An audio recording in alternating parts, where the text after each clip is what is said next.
Hello, this is Whispers in the Rain.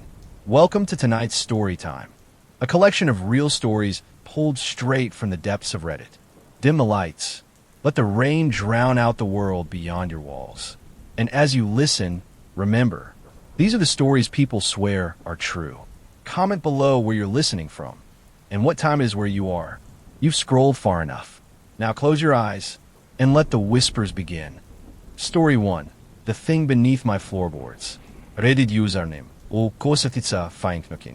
I moved into this house 3 weeks ago. It's an old rental on the edge of a quiet town, the kind of place where the floorboards groan like they've got secrets. I like that at first. The character, the charm, the silence. I'm a freelance editor, so I work from home. That means I spend a lot of time alone. I was excited about the solitude, but now I dread it. Now, every creak makes my skin crawl. It started with a knocking. Not on the door, under the floor. The first time, I was sitting at my desk editing a manuscript about haunted mirrors or something cliche. I laughed when I heard the sound. A dull thud, like someone tapping from beneath the house. Probably a pipe, I thought. Or maybe a raccoon. I got up, walked around, checked the crawl space door outside. Nothing. But that night, I heard it again. This time louder. Thump, thump, thump. Then silence. The next morning, I noticed something odd. My pen, the one I'd left on my desk, was standing upright, perfectly balanced on its tip. I don't remember doing that. I don't even think it's physically possible. Then came the scratching. Long, slow drags, like nails on wood, from under the floor, moving from one side of the room to the other. I dropped to my knees and pressed my ear against the floorboards. It stopped the second I touched the wood. That night, I slept in the living room. I left all the lights on. I even turned on the TV for background noise. But at 3:13 a.m., exactly 3:13, I checked. The TV cut to static and the lights dimmed for half a second. Then I heard it again, knocking, from beneath the couch. I jumped up so fast I nearly twisted my ankle. I didn't sleep after that. I sat on the front porch until sunrise, watching the house like it was a predator that had let me escape just once. Today, I found something new. A small piece of paper poking up between the cracks in the floorboards. I had to pry the board up slightly to get it. It was yellowed and torn, like it had been buried for years. Written on it in smeared pencil were 3 words. Let me out. I don't scare easily. I grew up on horror movies and urban legends. I know the beats. The skeptic who stays too long. The rational mind slowly unraveling. I never thought I'd become that character. But after finding that note, I couldn't ignore it anymore. I stared at it for a long time, flipping it over like maybe there'd be a clue, an explanation. There wasn't. Just those 3 words, written in the trembling scrawl of someone who had been trapped too long. I put the paper in a drawer and tried to work. Big mistake. Every time I looked at my screen, I saw those words burned into the blank margins. I couldn't focus. I paced. I drank coffee I didn't want. I listened. No sound, until the sun went down. Right around 8 p.m., the scratching returned. Not under the floorboards this time, but inside the walls. Right behind the bookshelf. I dragged it away from the wall, half expecting rats. Nothing. No droppings. Just old, undisturbed wallpaper. I pressed my ear to the wall. A soft voice whispered from inside. I swear to God. Can you hear me? I fell backward, hit my hip on the corner of the desk. I wanted to believe it was my mind, my exhaustion, something, anything rational. But I hadn't imagined that voice. It was real. It was right behind the plaster. I left the house that night, drove to a 24-hour diner, stayed there until the first light touched the horizon. I looked like hell. Didn't care. I just needed to be near people. When I got home, I did something I never thought I'd do. I called the landlord. Left a message. Asked if anyone had ever reported weird sounds. Scratching, knocking, whispering. I didn't expect an answer, and I didn't get one. I spent the rest of the day trying not to think about the voice. I kept the TV loud and stayed out of the office. But when night came, I felt it again, the house watching me. And then came a knock. 1, 2, 3, right beneath my bed. I didn't move, just stared at the ceiling. Then came a 4th knock, slower, heavier, as if to say, I'm still here. I grabbed my phone, turned on the flashlight, and leaned over the edge. I almost didn't look. I really wish I hadn't. There was a hand, pale, human, reaching out from the crack between the boards. I screamed. Not like in the movies, not some blood-curdling wail, just a raw, helpless noise that cracked in my throat. I scrambled backward so hard I hit my dresser, knocked over a lamp, and dropped my phone. The flashlight spun across the floor, throwing frantic shadows on the walls. But when I forced myself to look again, heart thundering, breath held, there was nothing. No hand, no crack, no marks. The boards were intact, solid, clean. I waited until morning to check underneath. Pulled my bed to the other side of the room, got on my knees, pried the boards up with a screwdriver. Beneath was only dry dirt and a few old scraps of insulation. No crawl space, no place for someone or something to be hiding. Still, I couldn't shake the image. That hand, the skin had been almost translucent, the fingernails long and cracked. It didn't move. It just reached. I called the landlord again. Still no answer. I even considered calling the police, but what would I say? Hi, there's a ghost trying to get out of my floor. Yeah, that'd go over well. So I did what I probably should have done days ago. I started researching the house. Turns out it's been rented a lot over the past decade. People don't stay long. 6 months. A year tops. I managed to track down one guy. His name was Mark, a teacher. Found his old blog. In one entry from 2019, he wrote something that made my blood run cold. Sometimes I hear tapping in the walls. Other times, I find things moved or missing. But last night, I found a note under my floor. It said, "Let me out." I thought it was a joke at first. Now I'm not so sure. That was the last entry he ever posted. His blog went dark after that. I wanted to scream. Not just out of fear, but because I knew what was coming. Knew tonight would be worse. That whatever was beneath this house was getting bolder. And it did get worse. At exactly 3:13 a.m. again, I woke to the sound of soft, rhythmic knocking. But this time it was coming from multiple places. The wall, the floor, inside the closet. Then came the whispering, like someone mumbling just below the threshold of hearing. Too faint to make out, until it wasn't. "Down here," it said. "Come see me." I didn't move. Couldn't.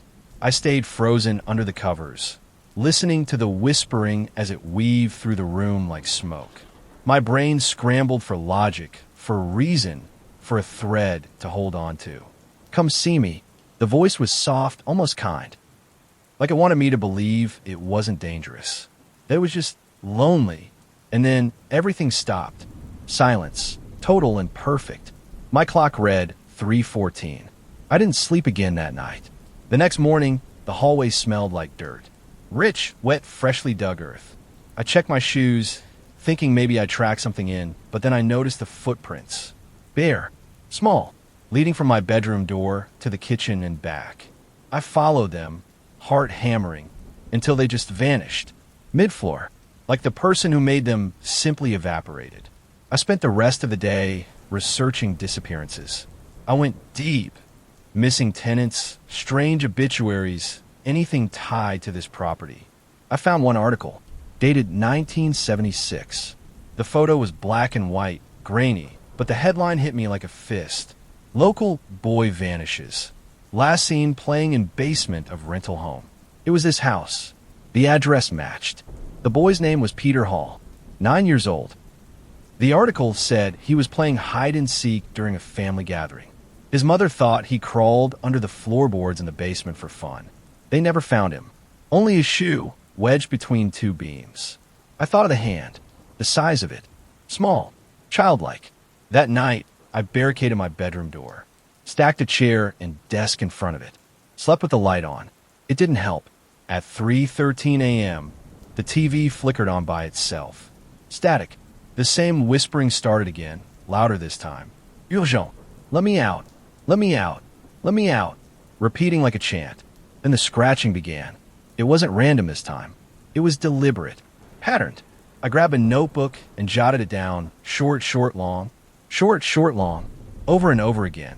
Morse code. I looked it up and felt my stomach twist when I translated it. Hell me. I didn't want to believe it. I couldn't. A ghost sending Morse code from beneath my floor? It sounded insane.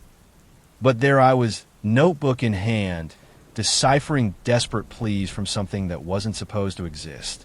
Help me, over and over. I sat there until sunrise, eyes burning from lack of sleep, back pressed against the wall like a cornered animal. I didn't even realize I was crying until I tasted salt. The next day, I bought a crowbar. I don't know what I was thinking. Maybe I'd dig down, find bones, a diary, some explanation. Something to make this make sense. I pried up half the floor in my bedroom. The boards came up easy. The dirt beneath was dark and packed tight. And then I saw it. Not a body, not a skeleton. A hole, roughly 2 feet across. Dug by hand. Deep. At first I thought it was just a sinkhole, a natural pocket. But then I saw the sides, carved with fingernail scratches. Deep grooves. Some bloody. Some old. Someone had been clawing their way up. Or trying to. I dropped the crowbar and stumbled back. That night, I didn't sleep in the house. I booked a motel 2 towns over and tried to forget it all. But the dreams followed me. In them, I'm a child again. Hiding. Always hiding. In the dreams, something whispers to me from the walls, gently coaxing me to come closer. It tells me it's safe, that it's just cold, that it's been waiting. When I wake, my hands ache like I've been digging. I went back today. I shouldn't have. The hole was bigger. No one had been in the house but me, and I certainly hadn't touched it since I left. But the dirt had been freshly moved, the edge widened by inches. Something had dug further from below. I stared into the darkness of that hole for what felt like an hour. Just when I turned to leave, I heard it again, so soft I thought I imagined it. A voice, not a child's this time, an adult, older, weary. You're the first to listen. I ran, locked the door behind me, and drove away. But tonight, I'm hearing the knocking again. Not in the house, on the window of my motel room. I didn't go to the window. I didn't need to. I already knew what I'd see, or wouldn't see. The knocking came again, slower this time. Tap, tap, tap. Then silence. I stayed in the corner of the room, clutching the ice bucket like a weapon. Ridiculous, I know, but it was all I had. The walls of the motel were thin, but no one else seemed to notice. No one peeked out. No lights turned on. Just me and the thing that followed me here. I don't think it's tied to the house anymore. I think it's tied to me. I thought about leaving the state, driving until I ran out of road. But something in me knows it wouldn't matter. This isn't a place haunting. It's personal now. I opened something. I listened when I shouldn't have. This morning, I found another note. Slid on a motel door. I'm getting closer. No signature. No handwriting. Just those words, typed on old yellowing paper, same as the first. I checked the cameras at the front desk, asked the clerk, a sleepy college kid, if anyone had come by in the night. He shook his head. Didn't see a soul, he said. Kinda dead around here. Dead. Yeah, no kidding. I haven't been back to the house. I don't want to be, but it's pulling me. I can feel it like a hook in my chest.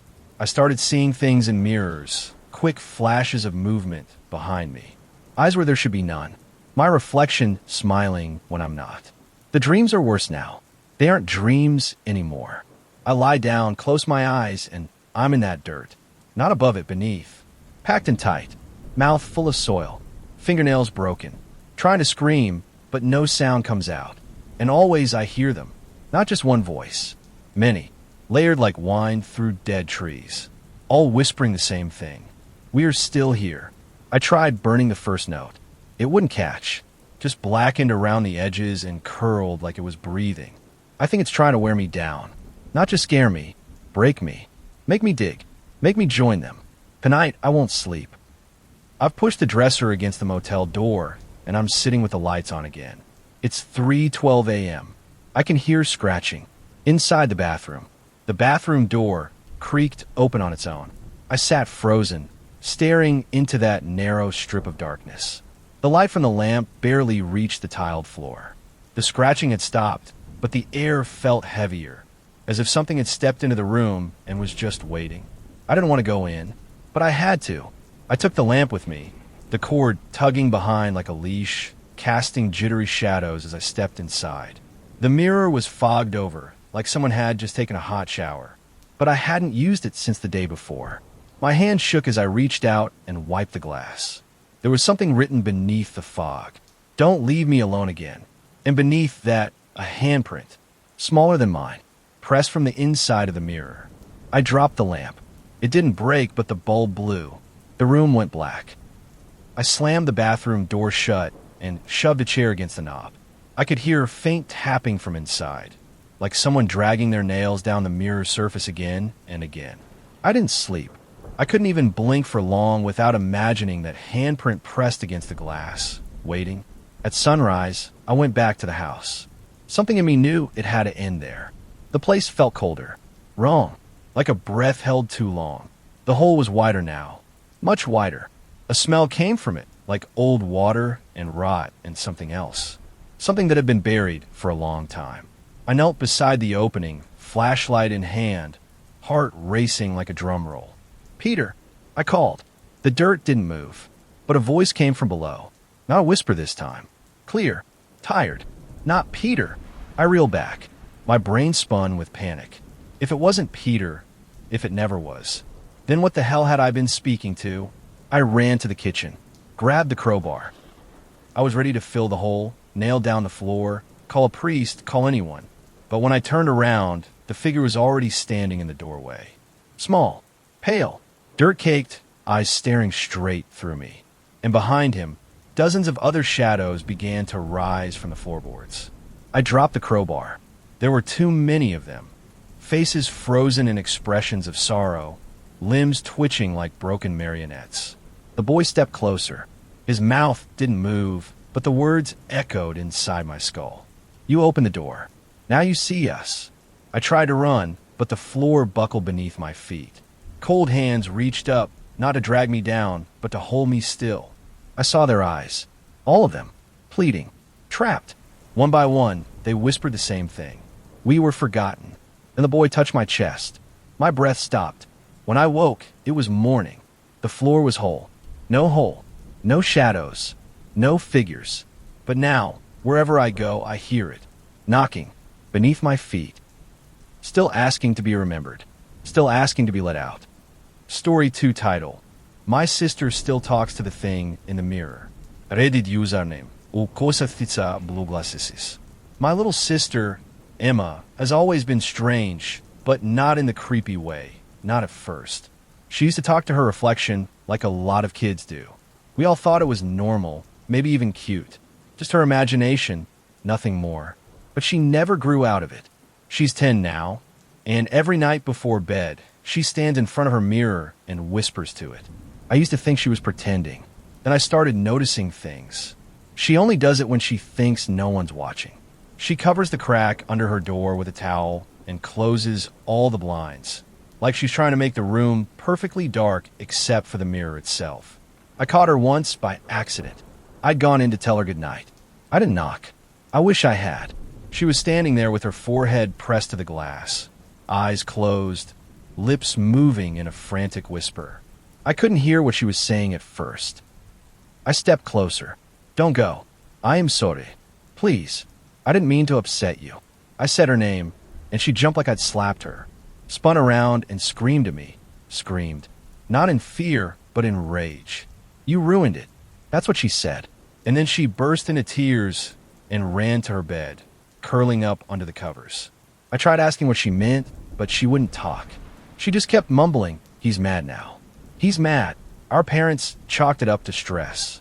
Dad travels for work. Mom's been stretched thin lately, and I guess they figured Emma was just acting out. But I knew better. That wasn't a tantrum. That was fear. The next day, I noticed something new. Her mirror, one of those tall, freestanding ones, had a crack running through the center. Thin, like a spider web. When I asked her what happened, she told me she didn't know. But that night, I heard her again, whispering, crying, apologizing to the mirror. And just before I fell asleep, I heard something else. A voice, not hers. Low and smooth, whispering back. I didn't sleep after that. I lay in bed staring at my ceiling, heart pounding, trying to convince myself I imagined it. But I didn't. I heard it, clear as day. A second voice.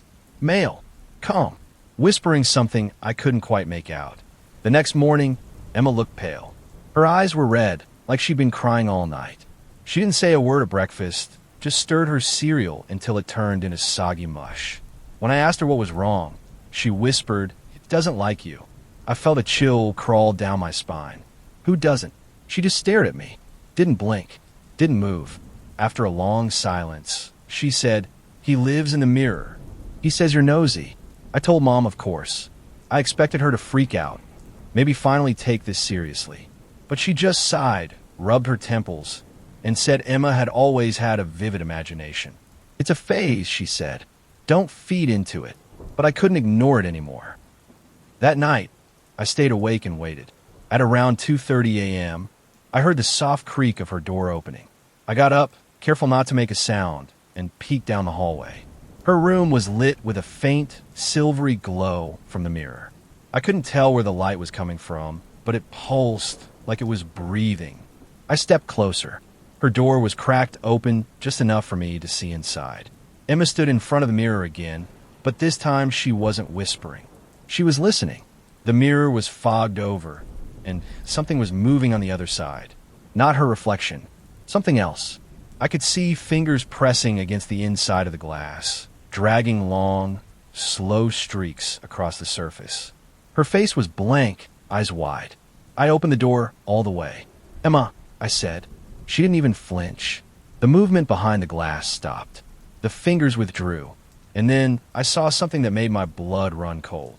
My own reflection was still there, in the mirror, staring at me. But I wasn't standing in front of it. I stumbled backward, eyes locked on that impossible reflection. It mimicked every breath I took, but a half second too late, like it was watching me from behind glass, waiting. Emma still hadn't turned around.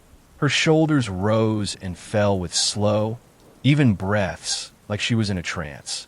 The mirror flickered, just for a moment, and then my reflection was gone. I rushed in, grabbed Emma's shoulders, and shook her.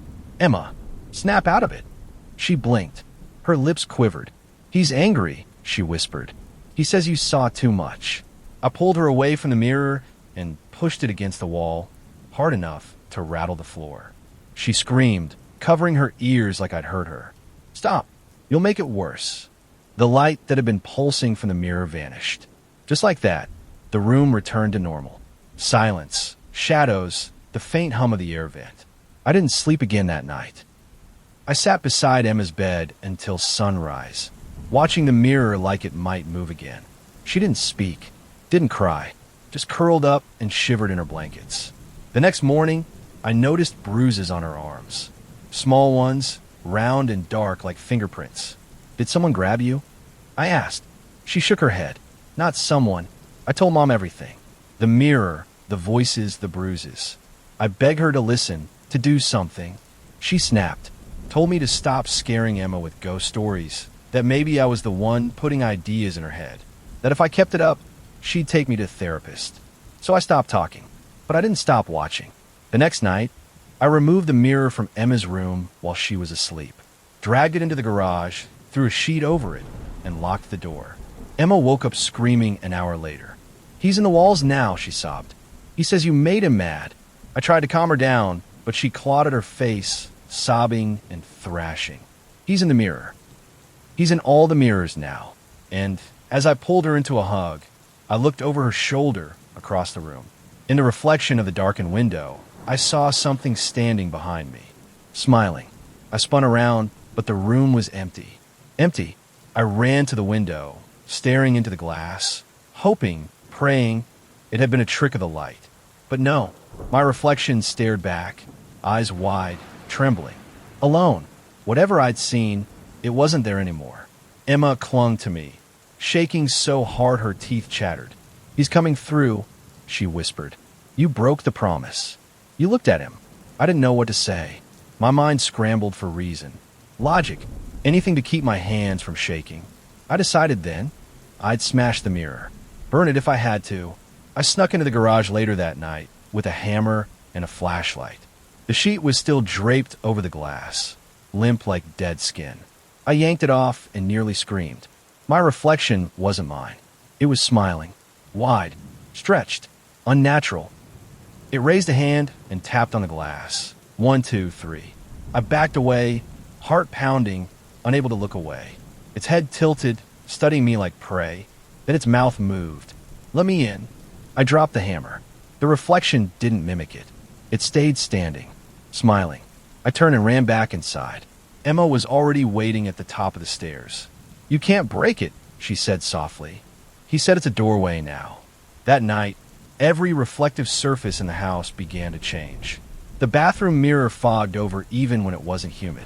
The screen of the unplugged TV turned glossy black and showed a room that wasn't ours. Even the glass in picture frames shimmered faintly, like something breathing on the other side. Emma refused to sleep in her room. We stayed together in the guest bedroom, covering every mirror, turning every reflective surface to the wall. It helped, for a little while, until the scratching started again. But this time, it wasn't coming from the mirror. It was coming from under the bed. I grabbed Emma and pulled her close. The scratching was slow, deliberate, not like a rat or something mechanical. It was the kind of sound that comes from long, careful nails. We stayed frozen, both of us holding our breath, as it circled beneath us, dragging across the wooden slats. Then, from the dark beneath the bed, we heard it whisper. Closer. Emma buried her face in my chest and began to sob. I couldn't blame her. I wanted to cry too. My brain screamed at me to move, to get out of that room. But my legs were heavy, like they belonged to someone else. Then the whisper came again, louder, closer. "Let me out." I jumped off the bed, dragging Emma with me, and we ran into the hallway.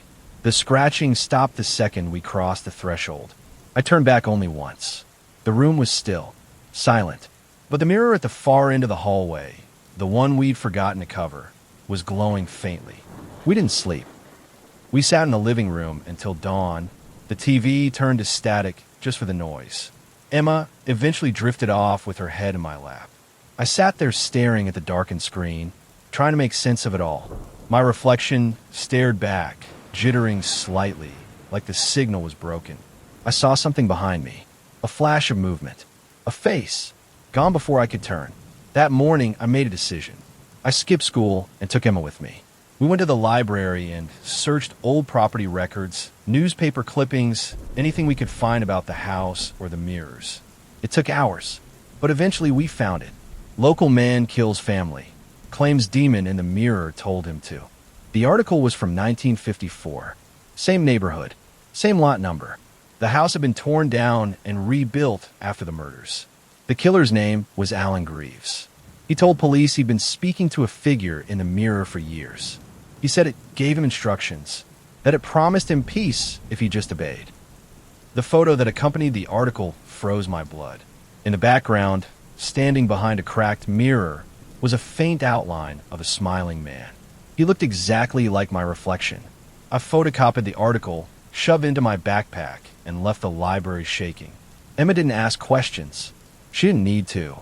I think she already knew, maybe not the details, but the truth beneath it, that whatever was speaking to her through the glass wasn't new. It's been here before. Back home, I went into the garage again. The covered mirror stood like a tombstone, quiet and waiting. I didn't remove the sheet this time. I just stared at the lump beneath it, listening, waiting. I heard breathing, not mine, low, steady, from the other side. I backed away and slammed the door shut. That night, I dreamed I was standing in a mirror world, everything gray and silent. Emma stood beside me, and our reflections stared back with empty sockets and grins that stretched too wide. When I reached toward the glass, my reflection didn't mimic me. It reached first, and then it stepped out. I woke up gasping, drenched in sweat. My reflection in the TV screen was smiling. I unplugged everything, smashed the bathroom mirror with a hammer, took down every frame, but I missed one on my phone. I turned it on by instinct, and the lock screen flashed black for a second before loading. Just long enough for me to see a face behind my own in the camera preview. He's in everything now. Emma's been quieter, almost calm, like she's accepted it. That scares me more than anything. Today she drew a picture. Just one. It showed our family in front of a mirror. Only there were 5 people in the reflection. One more than there should be. I asked her who the extra figure was. She looked at me with those big, solemn eyes and said, "He says he's always been part of the family. We just didn't notice. I've started seeing him more. When I pass dark windows, when my phone goes black, when I blink too long. He's always just behind me, waiting, Tonight, the garage door creaked open on its own. The sheet was on the floor, and the mirror was glowing again. I didn't want to go in. Every cell in my body screamed for me to run. But something stronger pulled me forward, a mix of dread and inevitability. I stepped into the garage and reached for the light, but it flickered and died with a pop. Only the mirror remained lit. It pulsed with a cold, white glow, casting shadows in unnatural directions. The glass was no longer reflective. It was a surface of swirling mist, like storm clouds frozen in time. And something was moving inside. I should have turned around. I should have grabbed Emma and left that house forever. But instead, I stepped closer. My breath fogged the air. The temperature had dropped 10, maybe 15 degrees. When I was 2 feet away, a hand pressed against the inside of the glass. Long fingers. Thin. Wrong. And then a face followed. Not mine. Not even human. The mouth moved, slow and soundless. But I didn't need to hear it. I already knew the words. Let me in. I backed away. The surface of the mirror began to ripple like water, pushing outward in tiny waves. The hand started to push through. Just then, Emma appeared in the doorway. Her voice was barely above a whisper. You have to let him out, or he'll take someone else.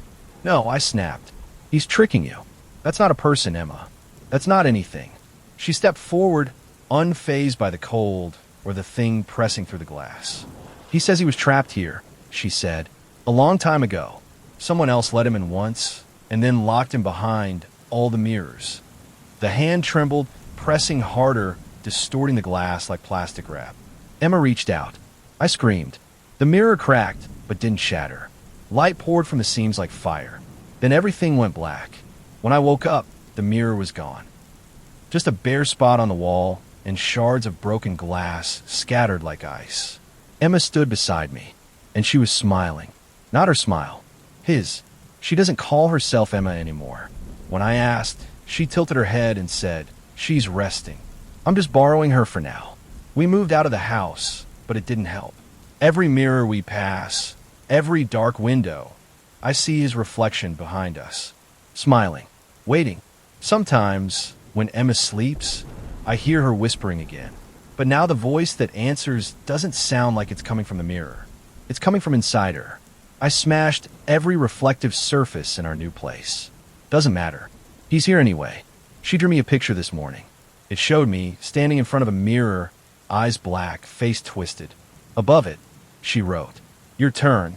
I think I've already let him in. And I think you just did too. You looked into the screen, didn't you?" Story 3 title. There's a basement in my school that no one talks about. Reddit username. Ulkosatica tirbilsilent. Our school doesn't have a basement. At least, that's what everyone says. The teachers, the janitors, even the principal, they all insist that the building only has 2 floors. I believe them. For years, I believed them. Until last week, when I saw the 3rd door. It's hidden behind the supply shelves in the far corner of the gym storage room. I only found it because Coach Reynolds asked me to help clean up after volleyball practice. He handed me a box of cones and told me to stack them near the back wall. But when I moved the shelves, there was gray steel, no handle, just a little keyhole near the middle. No signs, no locks, just a cold, blank door. I asked Coach about it. He paused, just for a second, then smiled too wide and said, "Probably just an old utility panel. Nothing back there." But he didn't meet my eyes when he said it. That night, I couldn't stop thinking about it. Why would a utility panel need a keyhole? Why hide it behind shelves? So the next day, I went back. I waited until lunch when the gym was empty and snuck inside.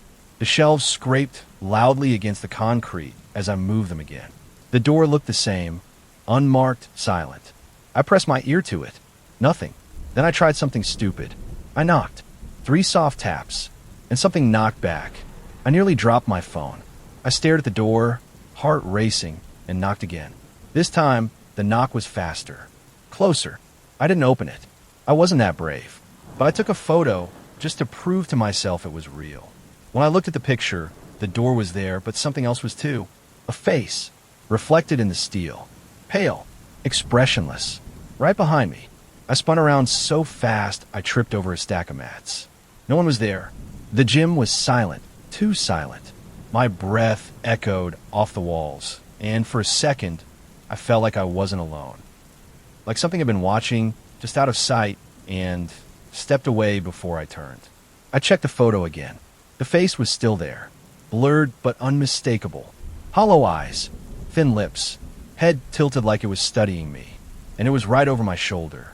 I deleted the picture, not because I didn't believe it, because I did. I told my friend Jordan about the door the next morning. He's one of the only people who wouldn't laugh or call me crazy. He leaned in as I whispered the whole story and nodded slowly, like he already knew something. I've heard rumors, he said. There's an old story about a third floor, below everything. Used to be part of the original school before the fire. What fire? He looked around, then lowered his voice even more. In the 60s, before the new wing was built, supposedly, a teacher went missing. They searched everywhere, except the basement, because officially, it didn't exist. I didn't sleep much that night. I kept seeing that face, imagining it standing behind me, watching, waiting. The next day, Jordan and I brought a flashlight and a bent paper clip. We skipped last period, snuck into the gym, and crept back to the hidden door. Jordan picked the lock in under a minute. His older brother taught him how. With a soft click, the door creaked open. Cold air rushed out. It smelled like mildew and rust. The staircase was steep, concrete steps vanishing into pitch black. We stared at each other for a long time. "You first," I whispered. He didn't argue. We went down slowly, each step groaning beneath our feet. The deeper we went, the colder it got. Our breath turned to fog. The flashlight flickered, but Jordan smacked it back to life. The stairs ended at a hallway. Dirt floor, old brick walls lined with pipes. There were no lights, no windows, just doors. 7 of them, all numbered in fading white paint. And from behind the third door on the left, we heard something dragging across the floor. The sound wasn't like a mop or a chair being moved. It was heavier, wet almost as if something was being pulled across the dirt by force. Jordan turned to me, flashlight trembling in his grip. "Maybe we should go," he whispered. But I stepped forward. I don't know why. Curiosity, maybe. Or maybe it was the way the sound stopped the moment I moved. Like it knew I was listening. We reached door number 3. There was no handle, just a round metal knob streaked with rust. I pressed my ear against the wood. Nothing. Silence, so thick it made my heart beat louder. Then, 3 knocks. Slow. Deliberate. Jordan backed up. "Nope. No. We're done." I reached for the knob anyway. It turned. I pushed the door open an inch, just enough to peek inside. The flashlight beam cut through the dust and landed on a small, windowless room. Peeling tile floor. A single chair in the center, and chains bolted into the walls. And in the corner, something moved. I slammed the door shut. We ran. Didn't stop until we were back in the gym, gasping for breath like we'd just broken the surface after drowning. I don't remember what we said to each other, only that we agreed never to go back. But something followed us. That night, I woke to a sound beneath my bed, a soft dragging noise. My heart pounded as I slowly leaned over the edge. There was nothing there, but when I stood up, I noticed muddy footprints leading from my closet to the foot of my bed and back again. I didn't sleep. The next morning, I found Jordan waiting by my locker. His face was pale, his eyes wide. He rolled up his sleeve without saying a word. There were 3 bruises around his wrist, like fingers. "Something grabbed me," he said. I thought I was dreaming, but I felt it. Cold, like ice. We tried telling a teacher, but before we could get the words out, she cut us off. "There is no basement," she said firmly. "Stop wasting my time." Then she smiled. Too wide. Too much like the face in the photo. Jordan and I didn't speak to anyone else about it. Not after that smile. We knew what we saw, what we heard, and whatever was down there hadn't stayed behind the door. It was moving, reaching, watching. Over the next few days, things got worse. My phone stopped working whenever I got near the gym. It'd glitch out, screen going black or showing distorted images. Once, just before it crashed completely, I caught a glimpse of something in the camera app, like a person but wrong, all stretched out, staring directly into the lens from over my shoulder. The worst part? I was home when I took it. Jordan started seeing it too.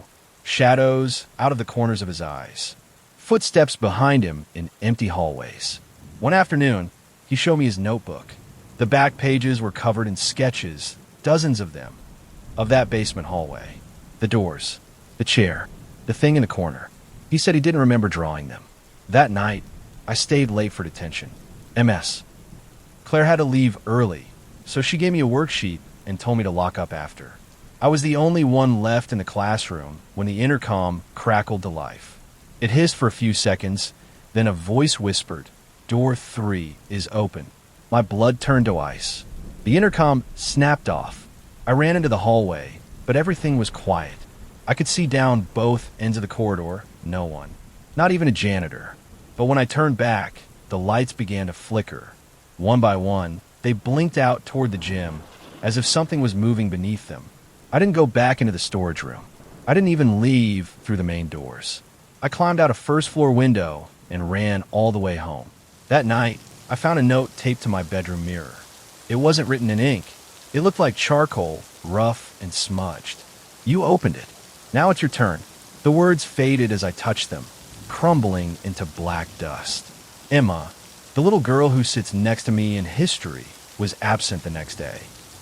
She never came back. They said Emma's family moved. No notice, no warning, just vanished. Her desk stayed empty for a week before the teacher finally removed it. Jordan and I both knew the truth. We didn't say it out loud, but we felt it. Emma had seen something, or had seen her. After that, we stopped trying to act normal. We started preparing. Jordan brought a crowbar and a headlamp from his dad's garage. I packed salt, candles, and an old iron nail. Half superstition, half desperation. We agreed to go back that Friday night. Not because we wanted to, but because it wouldn't stop unless we did. We waited until midnight, snuck through the back gym door, moved the shelves in silence. The door was already open. That cold, wet air poured out, heavier than before. The staircase groaned under our weight as we descended. The headlamp beam shook in Jordan's hand. The hallway hadn't changed. 7 doors, brick walls, silence, until we stepped past the third door. It wasn't closed anymore. Inside, the chair was gone. The chains too. But there was something new, words scratched into the tile over and over again. "We are below." We didn't step in. Jordan aimed the light down the hall. The fourth door creaked open by itself. Just a sliver, but enough to hear what was inside. Breathing. Fast. Vet. Hungry. We turned to run, but the door at the top of the stairs slammed shut. Hard. The sound echoed like a gunshot. The light flickered. Then we heard them. Footsteps behind every door. Scraping. Shuffling. Dragging. One by one, each knob began to turn. I screamed for Jordan to run, but he was staring at the end of the hallway, at something I couldn't see. He dropped the light, backed up, then he whispered, "It's not just one." That's when they started opening. All of them. The doors swung wide in unison, groaning on rusted hinges. Darkness spilled out, not empty, not silent. Shapes moved inside, slow, deliberate. They didn't run. They slid, shadows with weight. Some hunched, some tall. One dragged what looked like a length of chain behind it. Another scraped its fingers across the wall as it walked, leaving streaks of black like oil or rot. I grabbed Jordan and pulled him toward the stairs. We shoved against the door at the top, but it wouldn't budge. The temperature dropped instantly. Our breath fogged. My fingertips went numb. From behind us, something spoke. Not words, sounds. Like broken teeth clacking against tile. Like someone trying to mimic speech without ever learning how. Jordan turned, slowly. His eyes widened. "Don't move," he whispered. I looked anyway. It was tall, 7 feet, maybe more, bent backward like it didn't know how joints worked. Its face was stretched smooth, no eyes, no mouth, just skin pulled tight over his skull. And it was getting closer. I threw the iron nail at it. A shot in the dark. It hissed, an awful, shrill screech, and pulled back as if burned. Jordan used that moment to kick at the door again. It cracked, then burst open, spilling light down the stairs. We ran. Didn't stop until we were outside, gasping under the orange glow of the streetlights. I looked back once. The gym windows were dark, but something was standing just behind the glass, watching. We didn't talk on the way home. What could we say? The basement was real. The things inside were real. and they weren't bound anymore. That weekend, we came back with tools and chains. We sealed the storage room, doors shut from the outside, bolted it, hit it again, but it's not over, not even close. On Monday, the school called a special assembly, said they were renovating the gym, said students shouldn't go near the back storage area until further notice. The principal made the announcement herself, and when she smiled, her teeth were black. Jordan won't come to school anymore. After the assembly, he called me from a block number and said, "They know it was us. We let them out." His voice was cracked, like he hadn't slept in days. "They're watching through the windows now. They're everywhere." I tried to reason with him, told him we sealed the door, told him we made it stop. But deep down, I knew he was right. I've seen them too. Not fully, never straight on, but in glass reflections, in blackened windows, in the lens flare of someone else's camera. Shapes, faces, watching me from inside things that shouldn't hold shadows. One night, I woke up with dirt in my bed. Not a lot, just enough to smear my sheets. And footprints, small, bare, leading from my closet to the foot of the bed. And back. I cleaned it up and didn't tell anyone. What could I say? The next day, I got a text from an unknown number. "They know your name now." I stopped sleeping altogether. My teachers started treating me differently. Too nice. Too still. One of them, Mr. Calloway, stared at me for an entire class without blinking once. When I looked back at him, he smiled. I blinked. And in the next second, he was suddenly on the other side of the room. He hadn't moved. No one else reacted. That night, I got a call. A woman's voice whispered through static, "Door 3 is open again." I didn't answer. I blocked the number.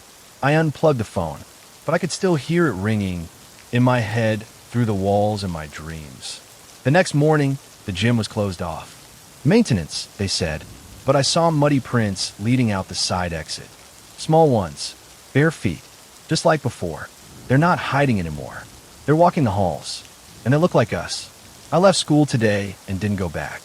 I saw my reflection in a window, just for a second, but it didn't move when I did.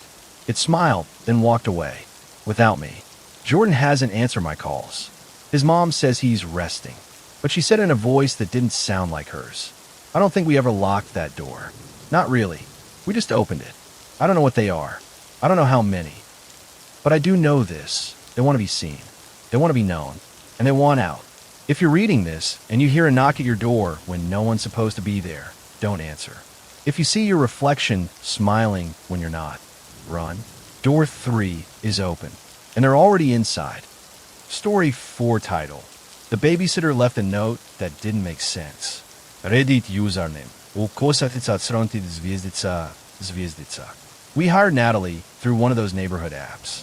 Clean background check, friendly profile, a few glowing reviews from other parents. She was perfect, or so we thought. My wife and I hadn't been out together in months. So when Natalie showed up on time, polite and smiling, we left the house feeling good. Our 6-year-old daughter, Lily, liked her right away. The night went fine, at least until we came home. Natalie was gone. At first, we assumed she'd stepped out to take a call or get some air. But her shoes were still by the door, her jacket still on the hook. The TV was off. The lights were dimmed. The house was still. Too still. Then we found the note. It was sitting on the kitchen counter, folded neatly. No envelope. No greeting. Just one sentence scrawled in what looked like red crayon. Don't talk to the boy in the walls. My wife thought it was a prank. I laughed too, nervously, but something about the handwriting felt off. It didn't match the neat script Natalie had used on her application form. This was childlike, messy, almost shaky. We called her cell. No answer. Texted. Nothing. 10 minutes later, I heard Lily giggle upstairs. I went to check on her, expecting to find her asleep. She was sitting cross-legged in the middle of her room, whispering to someone behind her toy chest. "Who are you talking to?" I asked. She turned, beaming. "The boy." "What boy?" She shrugged. "The one in the walls." I stared at her, not sure what to say. Then she added, Natalie didn't like him. She said he had too many teeth. I try not to show how much that last sentence rattled me. Too many teeth? Kids say weird things. Imaginary friends. Creepy games. I told myself it was all pretend. Maybe something Natalie had made up to scare Lily into behaving. but I still checked behind the toy chest. Nothing. No loose panel.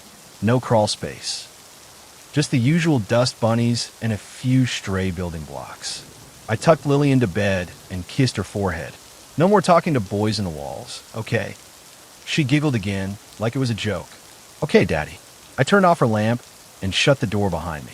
Natalie never contacted us again. Her profile vanished from the babysitting app the next morning. Her phone went straight to voicemail. We even called the police, but they weren't concerned. Adults are allowed to disappear, they said. Maybe she got overwhelmed and left. They didn't care about the note. A few days passed. Things seemed normal. Then Lily started sleeping with her head under the blanket. When we asked why, she said, "He likes when it's dark. It makes it easier to crawl out."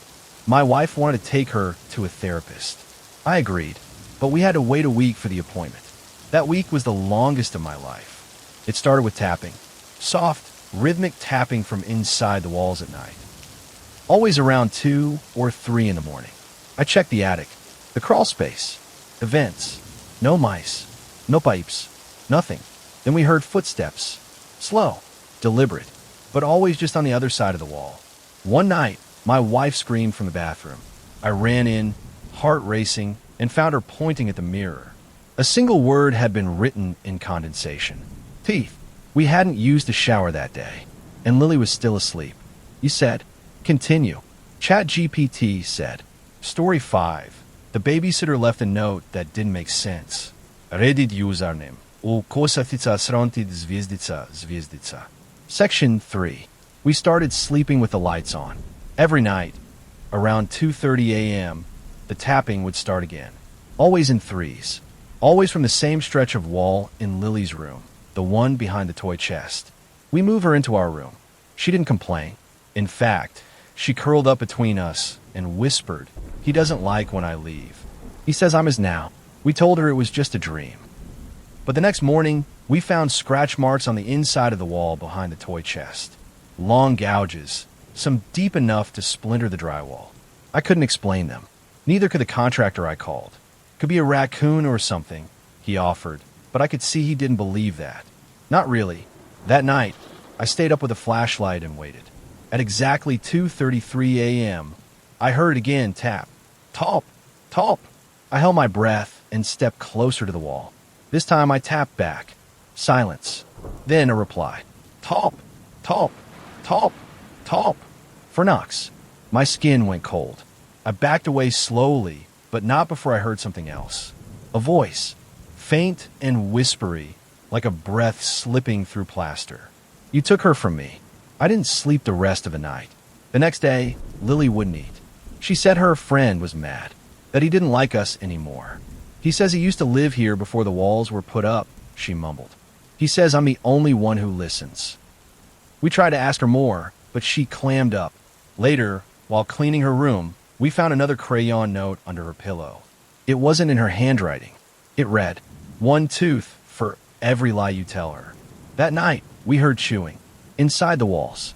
The chewing was wet and deliberate, like someone slowly gnawing raw meat just beyond the drywall. My wife covered Lily's ears. I crept out of bed and followed the noise. It moved with me, down the hallway, past the bathroom, all the way to the living room wall behind the old bookshelf. Then it stopped. Silence. Not even the house settling. I stood there, barely breathing. And then, tap, tap, tap, from behind the drywall. 3 quick knocks, followed by a low rasp. "Imis here, Smeed." I nearly dropped the flashlight.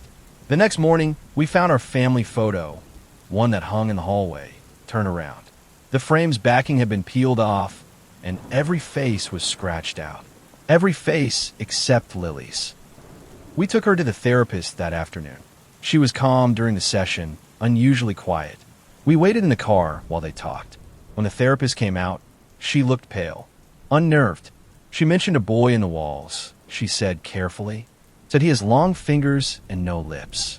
That he wants her to give him her teeth. I felt my stomach turn. "What did you say to her?" I told her it wasn't real. The therapist paused, and then she said something that didn't sound like her. "What do you mean?" She smiled, she said, but it wasn't Lily's smile. And she whispered, "That's what Natalie said." We didn't go home right away. We booked a hotel. Stayed the night in a single room, TV on low, curtains drawn. Lily slept soundly between us. I didn't. Around 3:12 a.m., I heard the sound again, tap, tap, tap, this time on the hotel headboard. Then came a soft crinkle near Lily's pillow. I turned on the lamp. There was another note, folded neatly. Red crayon. She's smiling for me now. We didn't speak of the note. I slipped it into my pocket before my wife saw it. No need to make this worse. But something was already changing. Lily wouldn't look at us that morning. Wouldn't speak. She just sat on the edge of the bed, humming a low, broken tune. A melody I didn't recognize, but one that made my stomach churn. We went back home only to pack. We were going to leave, move, sell the house, whatever it took. My wife took Lily outside to get some air. I ran through the house, stuffing bags, grabbing important papers. That's when I heard the voice again, whispering, coming from behind the living room wall. This time it wasn't angry. It sounded pleased. She's letting me in. I dropped the bag and backed away slowly. The drywall bulged outward for a moment, like something was pushing from inside. A thin crack split down the center. Tiny flakes of dust rained to the carpet. I turned and bolted out the front door, heart hammering. We stayed with my brother that night. Lily wouldn't eat, wouldn't sleep. She just kept drawing pictures. All of them were of a mouth. Not a face, not a person, just a mouth, smiling impossibly wide, filled with crooked, tiny teeth. Dozens of them. Some of the teeth were labeled with our names. When we tucked her into the guest bed, she looked up at us and said, "I can still hear him chewing." We left the house for good the next morning. My brother helped us list it. We didn't tell him about the notes, the teeth, or the thing behind the walls. How do you even begin to say something like that? We stayed in a rental across town. Things seemed better for about a week. Then Lily started humming again, and we found the first tooth under her pillow. It wasn't hers. We took the tooth to the dentist. He confirmed what we feared wasn't Lily's. It wasn't even a child's. It was an adult molar, yellowed and cracked, with a long root still attached. "How did you get this?" he asked. We had no answer. That night, I checked her room while she was sleeping. I searched every corner, lifted every blanket, opened every drawer. Nothing. But when I opened her closet, something cold brushed past my leg. I jumped back, flashlight beam trembling. The closet was empty, except for a new drawing taped to the inside of the door. A crude sketch of Lily's bed. A smiling figure crouched beneath it, with arms too long and too many fingers. Below it, in blocky red crayon, "Soon, she'll have enough." We booked another hotel, but it didn't help. Every night, the notes returned, sometimes folded neatly beside the alarm clock, sometimes stuck to the inside of the window. One morning, I found one in my shoe, all written in the same red scrawl. "She hums when I feed. You didn't listen. Natalie tried to stop me." The worst was the one we found last night. It was in Lily's handwriting. "He told me your teeth are next." She didn't remember writing it. Or at least, that's what she said. But her smile, too still, too wide, made me wonder. I started waking up with sore gums, like I'd been grinding my teeth all night. Then I found blood on my pillow. And one morning, one of my incisors was loose. I didn't fall.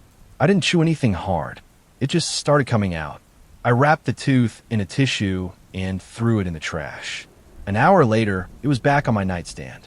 No note this time, just sitting there, perfectly upright, like someone had placed it with care. My wife thought I was losing it. I don't blame her. I was starting to think the same, until she woke up with one of hers loose too. That's when we made the call. We begged a priest to come. Not even someone from our church, just a name I found online, someone who handled unusual issues. He didn't laugh, didn't ask questions, just asked for the address and said, "Don't go back inside the house until I get there." "We don't live there anymore," I said. He was silent for a moment. Then, "It doesn't matter. He followed you." He arrived at the rental within the hour. He didn't bring holy water or crosses, just a small satchel of salt, iron nails, and a notebook with symbols I didn't recognize. He walked the house slowly, humming under his breath. Lily watched him the whole time, head tilted. When he stepped near her, she said, "He's behind you." The priest froze, then turned, then ran. We haven't seen him since. That night, we found every mirror in the house cracked. Not shattered, just hairline fractures running through the glass like something had pressed against the other side and smiled.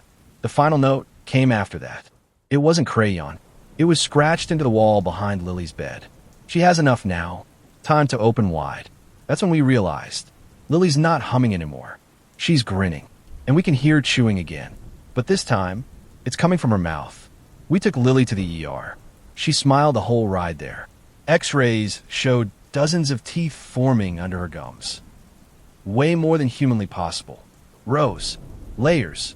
Like something was growing them from the inside out. The doctors didn't believe it. Said the scans were corrupted. We checked her that night. Her real teeth were gone. Replaced with small, jagged ones. Too sharp. Too many. She whispered in her sleep. Natalie tasted like pennies. We don't know what to do anymore. We can't run. We can't hide. He's in her now. And sometimes, when she opens her mouth to laugh, we see him smiling back. If someone ever leaves you a note in red crayon, burn it before he hears you reading. Story 5 title. I found a radio that plays stations from the future. Reddit username. U/dial tone dread ***. It started with static. I was browsing a local flea market when I found the radio. Old, boxy, covered in dust, with a cracked dial and a faint smell of ozone.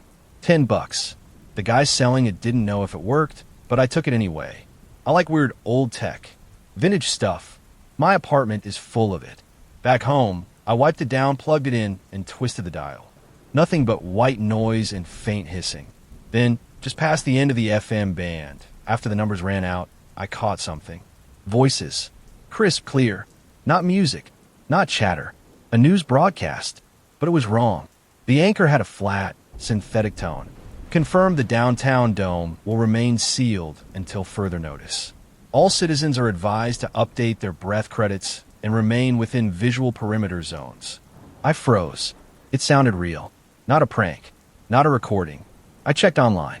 No station matched the frequency. I listened for hours that night. Weather reports for cities that don't exist. Ads for products that haven't been invented.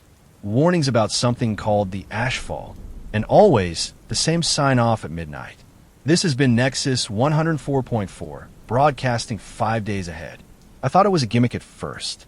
Until Thursday night, when the anchor said, a commuter train will derail outside of Melton at 8:12 a.m., injuring 7. I Googled it. Nothing. But Friday morning, just after 8 a.m., the headline hit. Train derails in Melton. 7 hospitalized. The names, the time, everything matched. That's when I realized, this radio is telling the truth. For the next few days, I did nothing but listen.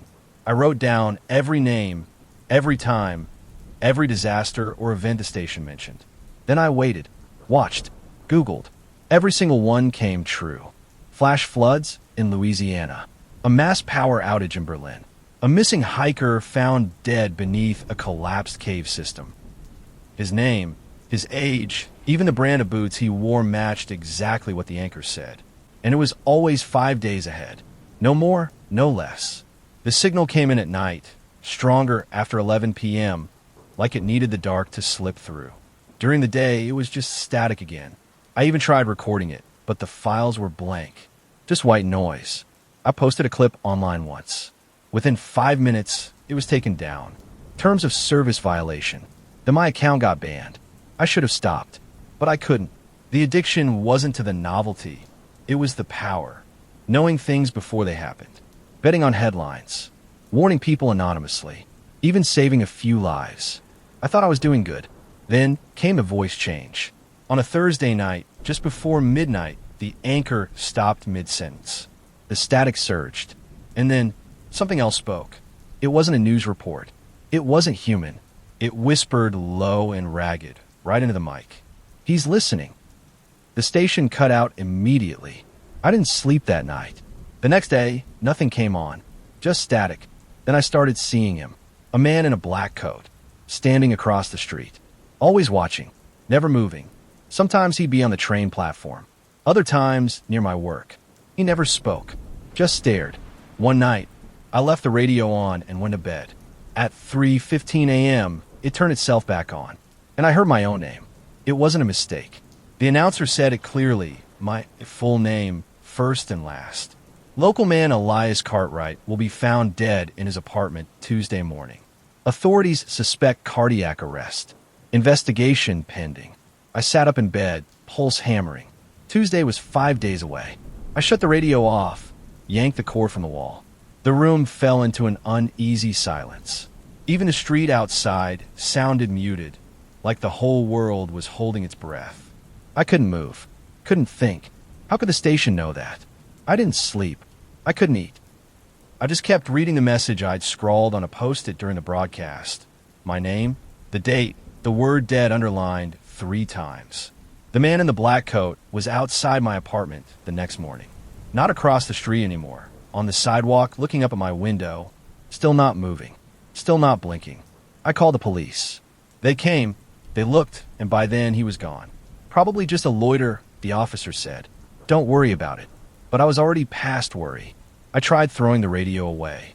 Walked 5 blocks and tossed it into a construction dumpster. That night, I heard static coming from my closet. I opened the door slowly. The radio sat on the shelf, plugged into nothing. The dial glowed red. I didn't touch it, didn't go near it. At 11 p.m., the news started again. And this time, it wasn't about the world. It was all about me. My routines, my fears, conversations I'd had, word for word. My thoughts like someone was peeling open my mind. Then came a warning. You mustn't run, Elias. The listener sees across all time. He is already there. And the static rose to a scream. I started unplugging everything. TV, laptop, even my phone stayed off. No screens, no sound, no signal.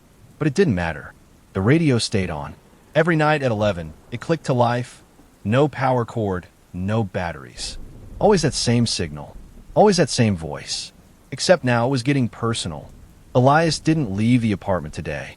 He sat at the window, watching, wondering. But the listener watches back. It felt like being narrated in real time.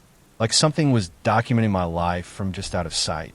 I moved into the bathroom to get away from it. Shut the door, turned on the water, anything to drown out the noise. But then the drain started hissing. And I swear I heard a voice in the pipes. You have 5 days left. You won't make it to 6. The next day, I left the apartment. Packed a single bag and walked out the front door without locking it. I rented a room at a cheap motel 3 cities away. Paid in cash. No ID. I didn't even bring the radio. But that night, as I lay in bed, the static started again. Not from a device. From inside my own ears. It felt like pressure building in my head, rising behind my eyes, a frequency only I could hear. And then, faintly, a voice. You brought him with you. I clawed at my ears until they bled. The motel manager found me curled in the bathtub, whispering back at the nothing that whispered first. I checked out that morning and drove until I ran out of gas. Now I'm living in my car, parked in the woods. But last night, I found something tucked under my windshield wiper. A cassette tape, labeled in red ink. Tuesday, final broadcast. I didn't want to play the tape. I threw it onto the passenger seat and stared at it for hours, trying to convince myself it was just a joke. That none of this was real. That I'd snapped under pressure. But at 11 p.m., like clockwork, the pressure in my head returned. The static. The whispering. My nose started bleeding. The cassette pulsed. Yes, pulsed. Once like it was breathing. Waiting. I had no player. But just to see, I slid it into the tape deck of the old car I'd been sleeping in. The tape started by itself. No warm-up, no fees. Just my name. Elias Cartwright. You have 48 hours. The voice was deeper than the others.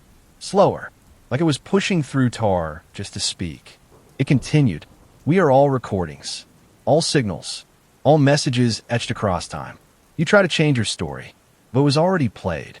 There was a sound behind the voice, wheezing like breathing filtered through a radio tower. Then came a burst of static so sharp I blacked out. I woke up in the dirt outside the car. The engine was running. The tape was gone, but carved into the dashboard, deep enough to expose metal, were 3 words. He is transmitting. That night, I didn't sleep. I kept thinking about the 5-day pattern. If Tuesday was the end, that made tonight Sunday. 2 days left. I tried to call someone, anyone, but every number I dialed led to the same message. You've reached the final frequency. Now I can feel him inside the signal. Not just watching, but speaking through me. My hands tremble when I touch electronics. Radios nearby flicker on, even when unplugged. Birds go silent when I walk past. I think he's using me as an antenna. I drove for hours with no destination. Just open roads and static hissing softly from the speakers, even with the radio turned off. Signs began to blur. Town names stopped making sense. One highway marker just read repeat. My watch stopped ticking. My reflection in the rearview mirror lagged a second behind. And in that reflection, I saw something move in the back seat. I whipped around, nothing, but the mirror kept showing it. A shape, human-sized, leaning forward slowly, closer every time I blinked. I ripped the mirror off the windshield and hurled it out the window. The shape disappeared, but I could still feel it breathing behind me. I stopped the car and got out, pacing a dusty roadside under the moonlight. The radio in the car clicked on by itself again. No voice this time, just a low hum, like a signal tuning in. I screamed at the air, "What do you want?" The hum sharpened into a phrase. "To broadcast through you." I smashed the radio with a tire iron. Again, until nothing was left but plastic and sparks. The silence afterward felt like a scream swallowed whole. But even then, I knew it wasn't over. The broadcast wasn't in the radio. It was in me now. That night, I woke to find my hands moving without my consent, scribbling strange symbols into the dust on the dashboard. I couldn't stop them, couldn't control them. My mouth moved next. I spoke in his voice. "Hello," broadcasted. He is signal. He is sender. He is memory on loop. My phone lit up. No notifications. No calls. Just the words. Monday, final test transmission. And a countdown. 23:59. 23:58. I don't think I'll make it to Tuesday. I tried checking into a hospital. Told them I was having delusions, hearing voices, maybe a psychotic break. They ran tests, scans, asked questions I barely heard. Then they put me in a quiet room. But the static followed me. I asked for a radio, just to prove it. They refused. So I waited until midnight, then placed my hand against the wall. The signal was there, vibrating through the drywall like a heartbeat. The nurse found me whispering into the corner. "Tell me what's next." She backed out of the room. Didn't come back. The light above my bed flickered once, then buzzed into full brightness. And the voice returned. Not from speaker, from inside me. Final broadcast begins. T-minus 5 hours. I could feel it crawling up my throat, static woven into muscle, sinew, voice. My hands twitched. My eyes watered. I was becoming a transmitter. They discharged me at sunrise. Said I was stable. But the doctor wouldn't meet my eyes. I heard him whisper as I passed. He's not receiving anymore. He's sending. I didn't go home. I drove to the highest point outside town, an old fire lookout tower. Haul my gear up the stairs. I'm typing this from there now. No signal, no wires. Just me, the wind, and what's left of my mind. But it's not enough. The signal is louder up here. The clouds pulse in rhythm. Birds fly in tight circles. My teeth ache with pressure like I've swallowed a radio tower. There's a final note in my jacket pocket, one I don't remember writing. It reads, "At 3:33 a.m., you will speak." He will listen. The cycle continues. I don't think I'll survive the transmission, but I think the message will. It's 3:32 a.m. The air is electric. My mouth is dry. My fingers twitch. The tower creaks under me, swaying with something more than wind. The static inside me builds, higher, sharper. I can feel the words forming, not mine, never mine. He's coming through. I want to scream, but my jaw locks.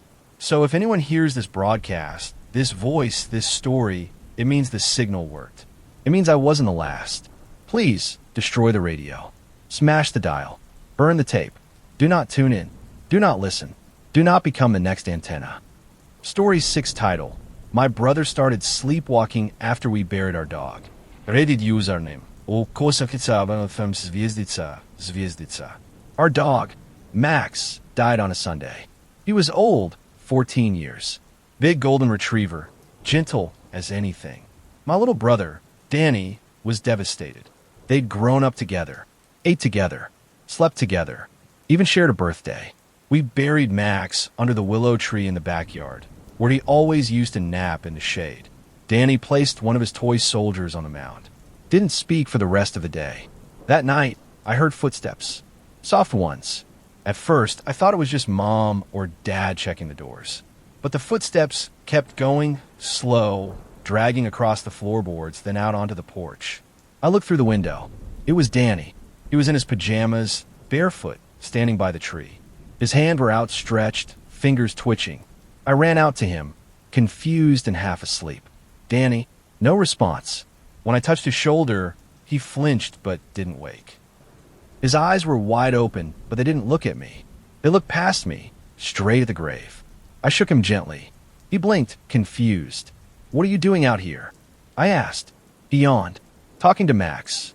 "He's gone, bud." Danny shook his head. "He's still here. He came back." I thought it was grief. Just a dream tangled in the half-sleep of a child's mind. But then he said something that made my skin crawl. He talks different now. The next morning, Danny didn't remember going outside. He ate cereal in silence, still in his pajamas, his bare feet dusted with grass. When I asked him about the night before, he just shrugged and said, "I had weird dreams." I wanted to tell Mom and Dad, but what was I supposed to say? That he sleepwalked to a dog's grave and talked to it? Instead, I followed him the next night. I stayed up in my room, lights off, window cracked open toward the backyard. Just after 2 a.m., I heard it again, the creak of the floorboards, the soft pad of bare feet. He moved slow, like his limbs weren't fully connected. I watched from behind the curtain as he walked straight to the willow tree. He stood there, arms limp, swaying slightly. Then he sat down beside the grave and began digging with his hands. No tools, no hesitation, just fingernails clawing into the dirt. I ran out and stopped him. His hands were muddy and trembling, but he didn't resist. He looked up at me, eyes wide and wet. "I have to help him," he whispered. "Danny, there's no one there. He's stuck. He's scratching." That night, I barely slept. The next morning, I found something on the porch, something small and yellowed. A tooth. Too big to be Danny's. Too human to be Max's. I told myself it was from some animal. That Danny had dug it up by accident. But deep down, I knew better, because it wasn't the only thing in the dirt. I went out to the grave in the daylight, when everything felt less wrong. The soil looked freshly turned, loose and wet like something had been burrowing from underneath. The toy soldier Danny left was gone. In its place was a stick, jammed upright like a marker. Tied to the top with twine was a clump of blonde fur. I dropped it and backed away. Max had been buried for 4 days. There's no way fur like that should have been dry and clean, like it had just been brushed out. That night, I pushed a chair against my door. I told myself it was to stop Danny if he sleepwalked again, but the truth was I didn't trust myself to follow him this time. Around 2:20 a.m., I heard whispering, low and animal-like, words slurred through wet breath. I pressed my ear to the door.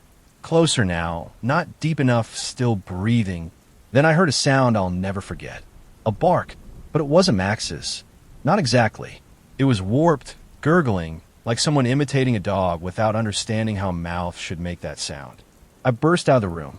The back door was wide open. I sprinted into the yard and stopped cold.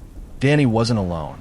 He was kneeling by the grave, arms outstretched, and something was rising from the dirt. Pale, thin, moving like wet rope pulling itself upright. Covered in fur in the wrong places.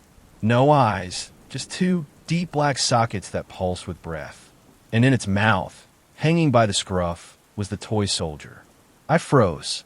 My legs wanted to bolt, but my eyes locked on the thing rising from Max's grave. It was wrong. So wrong it hurt to look at.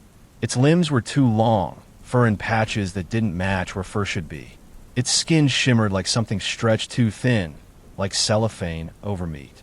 The sockets where eyes should have been didn't reflect light. They seemed to swallow it. Danny didn't flinch. He held out his arms like he was greeting an old friend. The creature moved toward him, slinking, twitching, head bobbing at a strange, rhythmic angle. Like it wasn't walking, it was learning how to walk again. Or pretending. The mouth opened too wide. I screamed. That's all I could do. It broke the trance. Danny turned, startled, as the thing recoiled, snarling with a sound I didn't know a throat could make. A mix between a growl and a sob. I grabbed Danny and pulled him back, stumbling as we ran toward the house. I didn't look back. Not until I heard the whisper. Not a bark. A whisper. Don't take him from me again. We got inside, slammed the door, locked every bolt. Danny was trembling, not crying, not even talking, just staring at the floor, lips parted, breath quick. I asked him what he saw. He didn't answer. He didn't sleep either. Neither did I. The next morning, the backyard looked untouched. No disturbed, no footprints, no fur. But the stick was still there. Only now, it had something else tied to it. One of Max's collars. The one we buried him in. I confronted my parents. Told them everything. They exchanged worried glances and told me I needed rest. That grief messes with your head. But I could see it in their faces. They weren't convinced either. That night, I tried locking Danny in his room. Just until morning. It didn't matter. At 2:41 a.m., I woke up to scratching. Not on the floor. From the inside of the walls. Long, dragging, desperate. Danny was gone. The window in his room was wide open. I grabbed the flashlight and followed the muddy footprints through the backyard and into the trees behind the fence. The trail was slow and staggered, like someone dragging their feet or being led. Eventually, I found him standing in a shallow stream, up to his knees, hands limp at his sides. Behind him, crouched in the tall grass, was the thing. Not rising this time. Waiting. It watched me with those empty sockets, unmoving, patient. He knows me, it rasped. Better than you ever will. Danny turned. He smiled, and his eyes were pitch black. I stepped into the stream without thinking. The water was freezing, biting at my ankles as I reached for Danny. But the second my fingers touched his arm, the thing behind him stood tall, taller than any dog should have been. It unfolded. That's the best word I can use. It didn't stand so much as unfurl, like it had been wrapped in too many pieces of itself. Bones cracked as it rose, first shed off in clumps, and when it opened its mouth, I didn't see a tongue or teeth. I saw a tunnel, black, wet, and pulsing like a throat that never ended. Danny looked up at me and said, "He remembers the day you made me cry." "What?" I whispered. He pointed at the thing. He showed me. "You yelled at me when I spilled juice on your laptop." He remembers. He remembers everything. "I was 12, I said, stunned. "That was years ago." "He never forgets," Danny said. "He's part of me now." The creature lowered its head, and I saw something hanging from its neck. A tag. The metal was cracked and rusted, but the name was still legible. Mox. I stumbled backward, heart hammering. That's not him. That's not Max. That's something else wearing him. Danny flinched, as if I'd struck him. The creature growled, a horrible, liquid noise, and the water around our feet rippled outward like sound waves. The air grew thick and metallic. I could taste copper. I could taste fur. I grabbed Danny's wrist and pulled. He resisted. For a moment, I thought he'd attack me. But then he blinked, once, twice, and let go. We ran. We didn't stop until we were back at the house, panting and crying on the kitchen floor. I locked every door, every window. My parents still weren't home. Night shift, both of them. Danny looked dazed. His voice was low. "He's lonely," he said. "He doesn't want to hurt us. He just wants to stay." "Danny," I said carefully, "that's not Max." Danny frowned. "It is. It's what's left. He's the part that never died." That night, I sat awake while Danny slept. No radio, no phone, just me and a kitchen knife tucked under the pillow. At exactly 2:44 a.m., the house shook. A low thud echoed from the backyard. Not like a footstep, like something had landed. I crept to the window and peeked through the blinds. The willow tree was gone, uprooted completely. In its place was a hole, wide, black, and breathing. It pulsed open and shut like a wound in the earth. And from the center of it, something was crawling out, dragging bones behind it. I backed away from the window, heart hammering, trying not to scream. The thing dragging itself from the earth wasn't Max. It wasn't anything. It was a patchwork of limbs and shapes, canine, human, something else. Bones clinked together as it moved, long limbs bending in too many places. its spine twisted with every lurch, the vertebrae exposed and glistening. Beneath its matted fur, something pulsed, like dozens of tiny hearts beating out of rhythm. But worst of all was the head. It wasn't attached so much as nested, sitting on top of the body like something placed there after the fact. One large black eye in the center. No snout, no ears, no jaw, just that eye blinking slow and wet. And I knew it wasn't here for us. It was here because of us. I ran to wake Danny, but he was already sitting up in bed, eyes open, whispering. "He's here," he said calmly. "He brought the rest." "The rest?" I asked. Danny just pointed at the wall. I pressed my ear against it, scratching. Dozens of claws raking wood and insulation. I ran for my parents' room. Empty. I tried their phones. No answer. The scratching grew louder, like something was trying to crawl into the house through the walls. I grabbed Danny, and we bolted outside. The backyard was wrong. That hole was wider now, deeper. The dirt around it had pulled back like a peeled scab. The smell was unbearable, sour meat and burned hair. And all around it were shapes. Not full creatures, not quite. Pieces, bits of Max, bits of things he may have seen. Memories stitched into flesh. A tail dragging behind a human arm. A rib cage with too many lungs. Heads without mouths, whispering from folds of fur. I couldn't count them, but they all turned as we entered the yard and began to smile. Not with mouths, but with skin stretching upward into grotesque, jagged lines. Smiles pulled tight across muscle and bone. Danny didn't run. He stepped forward. "They're my friends now," he said. "They're not," I whispered. "They're feeding off you." Danny shook his head. "They just want to stay. Max made them." The ground cracked behind him. The central creature, the eye, the bones, the stitched skin, opened its mouth. "No tongue, just a voice. He was never yours to bury." I don't know what made me do it. Maybe instinct, maybe desperation, but I grabbed Danny's hand and ran. Not back toward the house, not toward the road, but into the woods. Behind us, the creatures didn't chase.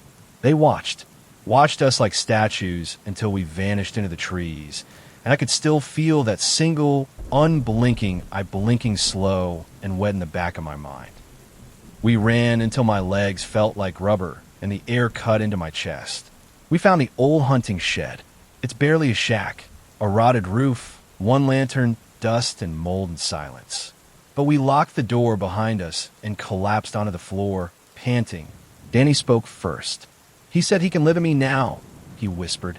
I looked at him. "What do you mean?" He said I don't have to be scared anymore. That if I let him stay, I'll never be alone again. He said he's better now. He said he forgives you for forgetting. My stomach dropped. I never forgot Max.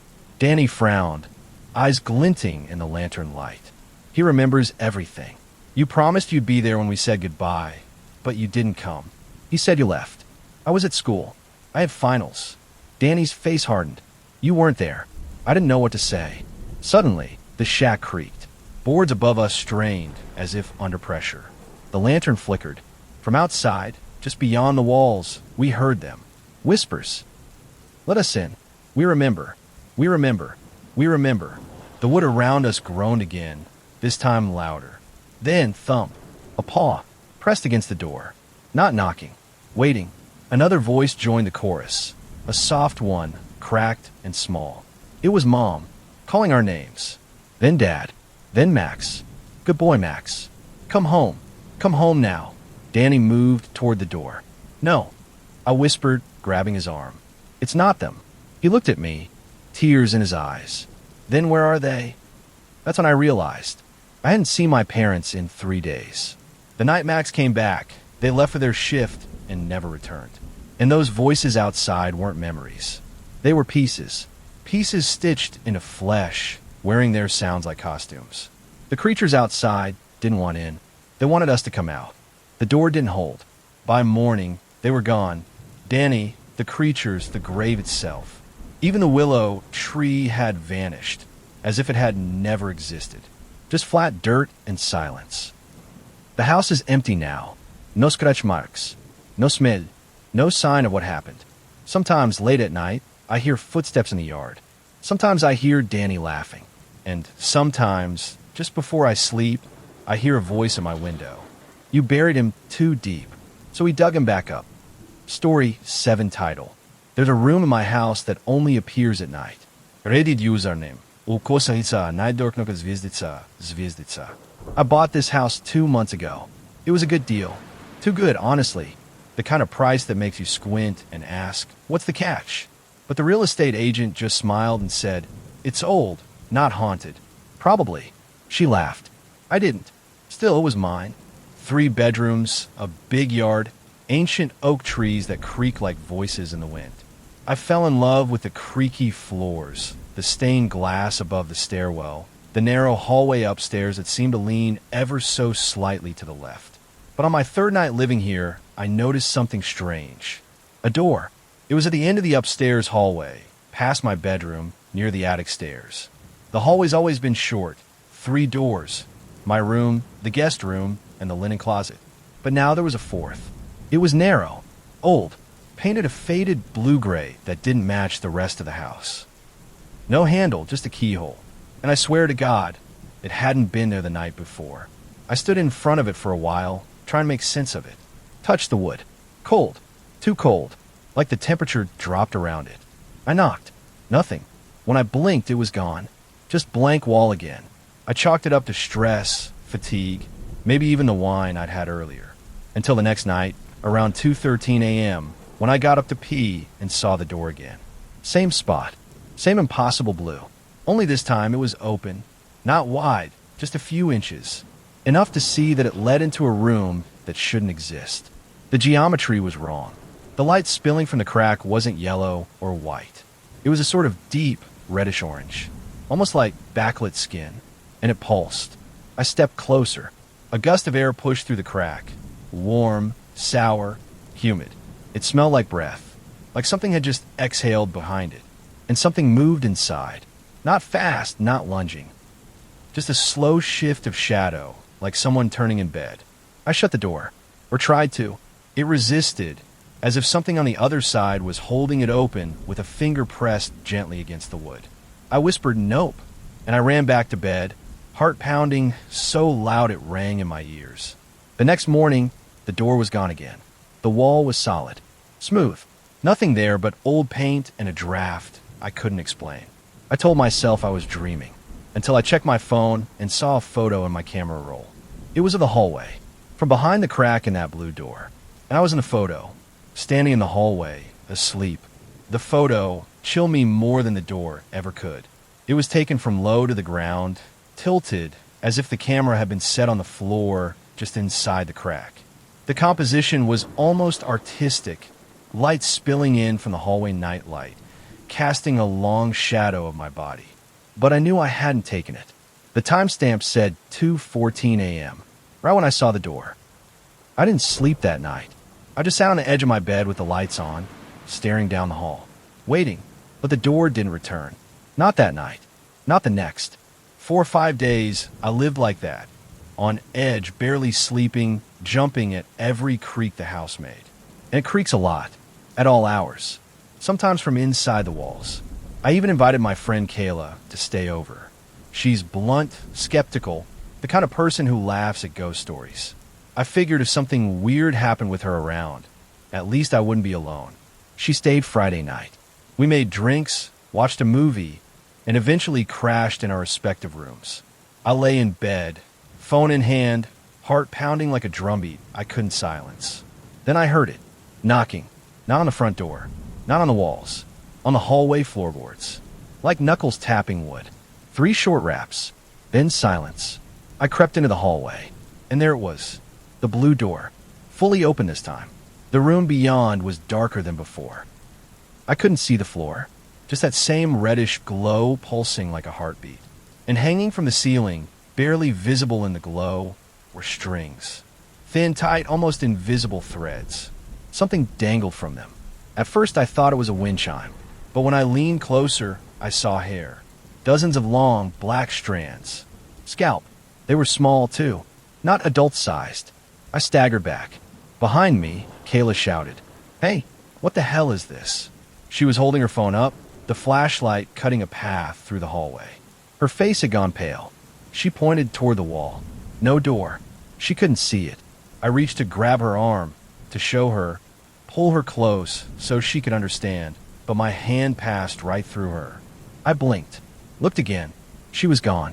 Just me in the hallway, reaching into nothing. And when I turned back to the door, it was closed. A new sound tickled the back of my neck. Breathing. Right behind me. I didn't turn around. Couldn't. Every part of me was locked in place. Muscles trembling, breath caught in my throat. The air behind me grew thick and warm, like someone leaning in just a little too close. I swear I could feel lips, not touching, but hovering above my ear. And then it spoke. A voice like wrought under floorboards. You left the door open. I spun around, fists raised, but the hallway was empty. I ran. Not back to my room, not out of the house. I don't even remember choosing where. I just remember ending up in the basement, crouched beside the washing machine, shivering. When the sun rose, everything changed. The cold lifted. The hallway upstairs returned to normal. 3 doors, 1 closet. No cracks in the wall. No estrangismes. Just me, alone in a house that didn't want to be questioned. I tried texting Kayla. Her name was gone from my phone. So was our message thread. So were the pictures we took that night. I scrolled through every contact. Nothing. No K. No number even close. She was gone. Erased. I searched Facebook, Instagram. I even tried LinkedIn. No results. I called her old number from memory. The line rang 3 times, then connected, but no one spoke. Just breathing. I hung up, and then the walls knocked back. 3 raps. Sharp. Playful. I packed a bag. I ran. Booked a motel on the other side of town. One of those places with buzzing lights and a key card that barely works. But it had white walls, no hallways, and no doors that could vanish. I stayed awake all night. Nothing happened. I started to believe, maybe I imagined it all, that grief or stress had finally cracked me open in some weird way. Until the 3rd night. I woke up at 2:13 a.m. My motel room door was open. Just a crack. And beyond it, darkness. Not hallway dark. Not shadowed lamp dark. Dark like the inside of a buried box. I stepped to the door, heart pounding, and reached out. The air coming through that crack wasn't motel air. It smelled like home. Like my hallway. Like my house. I closed the door and pushed a chair against it. But when I turned around, there it was. The blue-gray door. Right in the motel room wall. No keyhole this time. Just a note taped to it. Scrawled in black ink. You left. They didn't. I didn't open the door. I sat in the corner of the room, the chair still jammed under the motel knob, watching that blue door like it might leap from the wall. The note fluttered slightly in a breeze I couldn't feel. It wasn't taped. It was pinned. A single silver nail through the top edge, driven into the wood as though it had always been part of the frame. The letters weren't handwritten anymore. They pulsed. With every second, the words blurred, reshaped, reformed. You left. They didn't. Then, we follow. I grabbed my bag and left. Didn't even bother checking out. Just walked to the parking lot and drove. For hours. Until my phone died. Until the gas light blinked on. Until the sun was nearly down again. I found another motel. Cheaper. Filthier.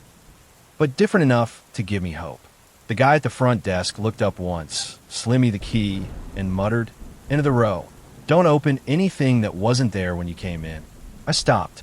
What? He didn't look up again. Just tapped his pen against the counter. Tap, tap, tap. Like knocking. My room was plain. No mirrors. Curtains nailed to the wall. Faint smell of bleach that never quite went away. I checked every corner. Nothing. I laid on the bed and stared at the ceiling until sleep took me. At 2:13 a.m., I woke up. No sound. No footsteps. No voices. Just the realization that I wasn't alone. I sat up. There were footprints on the carpet. Damp ones, leading from the bathroom to the closet. I hadn't even realized the room had a closet. I got up slowly and walked over. The door creaked open on its own. Inside, the blue door, wedged into the closet wall, crooked and trembling.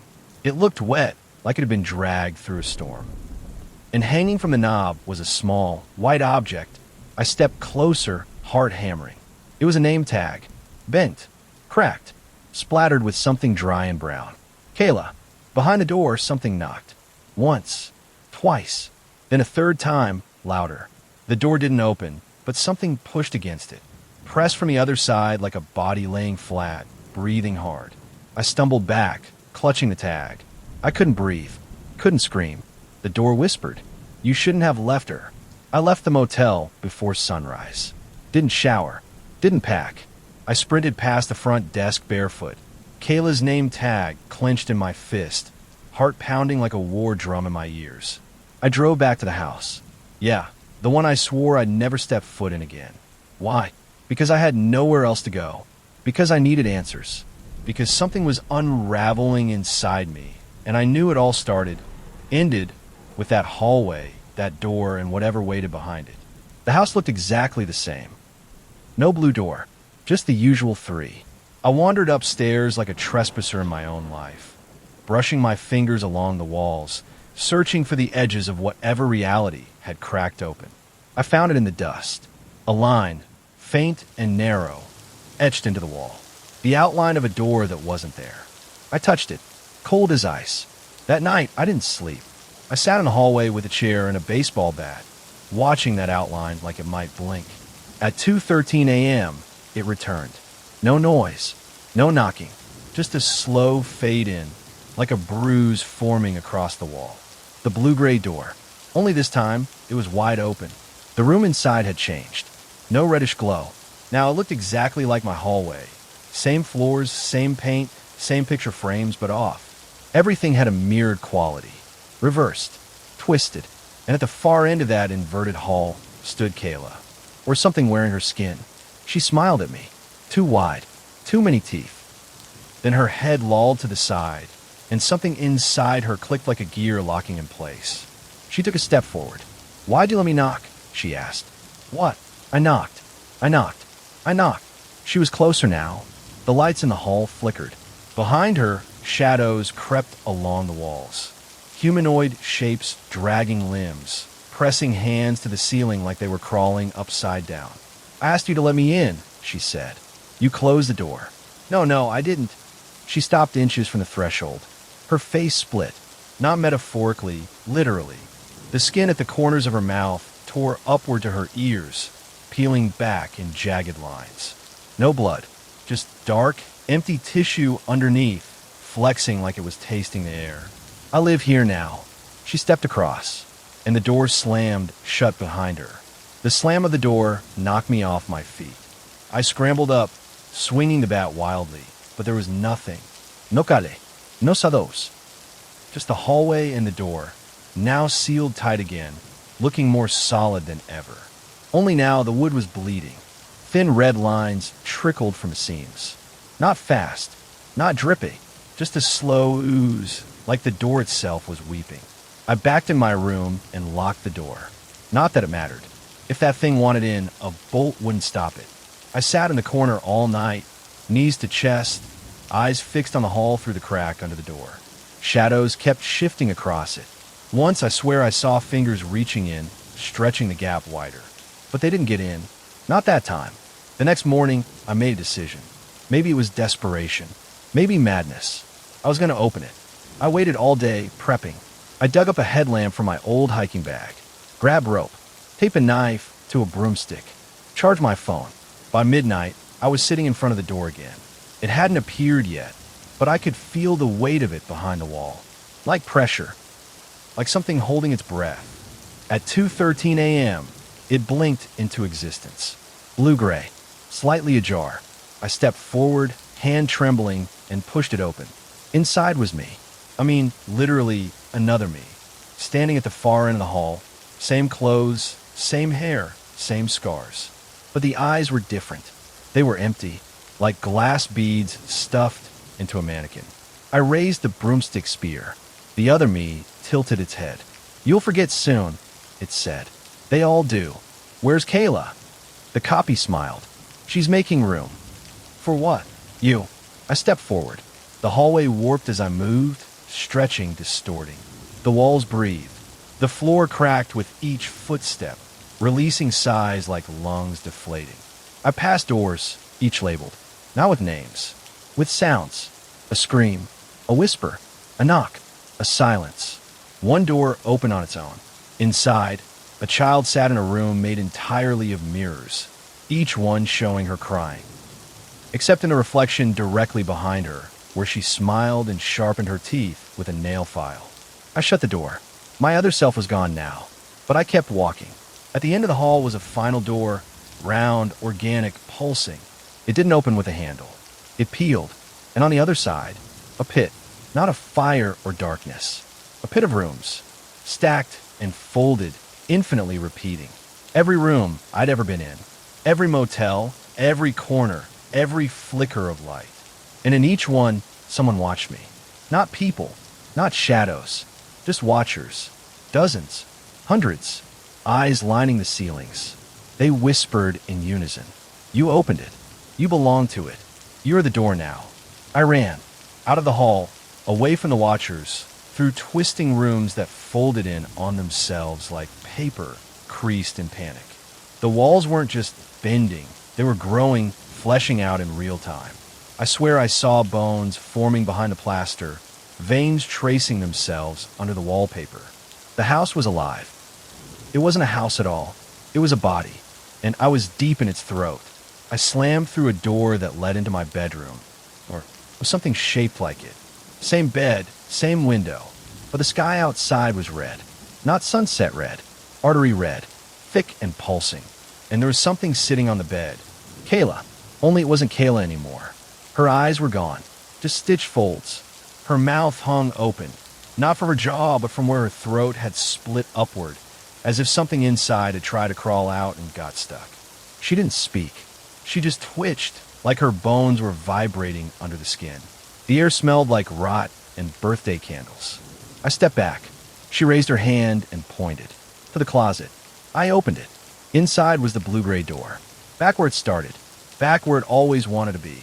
I stepped through and found myself in my house again. Normal. Morning sunlight spilling through the stained glass. Birds chirping. No blood. No voices. Everything gone, except the door. Still there. Still waiting. This time, I didn't try to close it. I stared into the space behind it and saw the truth. There was no other side. The room wasn't separate. The door didn't lead elsewhere. It was inside me. It had always been. A shape I carried like a second spine, folded and locked tight until I let it open. I've been dreaming this door since childhood. Every nightmare hallway, every forgotten corridor, every knock I never answered. This thing had grown in the dark corners of my brain like mold until it was ready. And now, it didn't need the house anymore. It had me. I don't sleep much these days. Not because I'm afraid of the door returning, but because I've started seeing other doors. In public bathrooms, in waiting rooms, in the back corners of stores that don't exist on maps. Blue-gray, always just cracked enough to breathe. They're watching me, waiting. Every time I see one, someone around me disappears. Cashiers, janitors, passengers on a train. One blink, and they're gone, replaced with silence and a note. The notes are always the same. You're next. You opened it. You brought it with you. I think the house is empty now, but sometimes, just before sleep, I hear someone walking upstairs. 3 slow knocks, and the sound of a door creaking open. Last night, I opened my eyes and saw it again, right in my bedroom wall. The blue-gray door. No handed. No look. Just a note pinned to the wood. We don't knock anymore. It opened slowly, and I didn't run, because deep down I wasn't afraid. I was homesick. I stepped through, and now I think it's my turn to knock. Story 8 title. My house has too many light switches. Reddit username. Ukosavtica velikirlimebe zvezdica zvezdica. I moved into this house 2 weeks ago. It's not big, just a small place at the edge of town, tucked between an overgrown field and a row of silent, leaning trees. Cheap rent, quiet neighbors. I needed that, but there's something wrong with the light switches. Too many of them. Every room has at least 3. Some have 5 or 6, scattered across walls in places that make no architectural sense. One by the fridge, one next to the toilet, one near the ceiling in the hallway. And they're all different. Mismatched plates, odangles, some with strange labels scratched into the paint. Do not touch. Basement, other. The realtor shrugged when I asked. Old house, she said. Wiring's weird. The thing is, not all of them do anything. Some click, some hum, some spark slightly when flipped. Most don't control any lights I can see. A few seem to shut off something, but it's never clear what. The hallway gets colder. The walls creak. The windows lock. I should have ignored them, but I didn't. The first time I flipped the one labeled Other, the room dimmed. Not just the bulbs, everything. Like the colors got muted. Even sound felt muffled. I flipped it back, heart thudding. Everything returned to normal. A few days later, I found a new switch that hadn't been there before. In my bedroom closet, buried behind an old coat. It was black. No label. I flipped it. Nothing changed. But that night, I couldn't sleep. I kept thinking I heard someone moving just behind the bedroom wall. Not walking, shifting, like a body sliding slowly across drywall. When I turned off the light, it stopped. When I turned it back on, it started again. I slept with the lamp on. I don't have an attic. I flipped it anyway. The light above me went out for about 2 seconds, then came back on, except it wasn't quite the same light. Everything was tinted faint green, like I was underwater. The floor felt slightly uneven, like the room had shifted a few degrees. I flipped the switch back. Everything corrected, except for one thing. There was a shoe print in the flour I'd spilled earlier. Not mine. Too narrow, and facing the opposite direction. The footprint haunted me. It was delicate, almost dainty, but barefoot. The toes splayed wider than normal, and the arch was unusually high. It was too detailed to have been made by accident. Too deliberate. I didn't clean it. I left it there, untouched, dusting fresh flour around it like crime scene tape. Maybe I thought someone else would see it. Confirm I wasn't going crazy. Nobody came. That night, I flipped the basement switch. For the record, I do have a basement, but the switch wasn't near the door. It was behind a bathroom mirror. I only found it because the mirror fogged up from my shower and revealed the outline of a hidden panel. I popped the panel and found the switch. White cracked, labeled in smeared Sharpie. Basement. I flipped it. At first, nothing. Then I heard the sound. A low, grinding creak, like something heavy being dragged across cement. I ran to the basement door. The handle was warm. When I opened it, the bulb inside was already on. It shouldn't have been. I hadn't gone down there in days. I stood at the top of the stairs and called out. Just once. The bulb flickered. Something moved at the bottom step. Not toward me beneath. I saw it through the gap between the stairs. A pale face. Pressed against the underside, upside down, eyes open too wide. I didn't scream. I didn't move. It smiled. Then it whispered something I still hear echoing in my head. Wrong switch. I slammed the door shut and nailed it shut with a hammer from the kitchen drawer. My hand was shaking so bad I bent half the nail sideways. That night, every bulb in the house buzzed like a beehive. The switches had changed.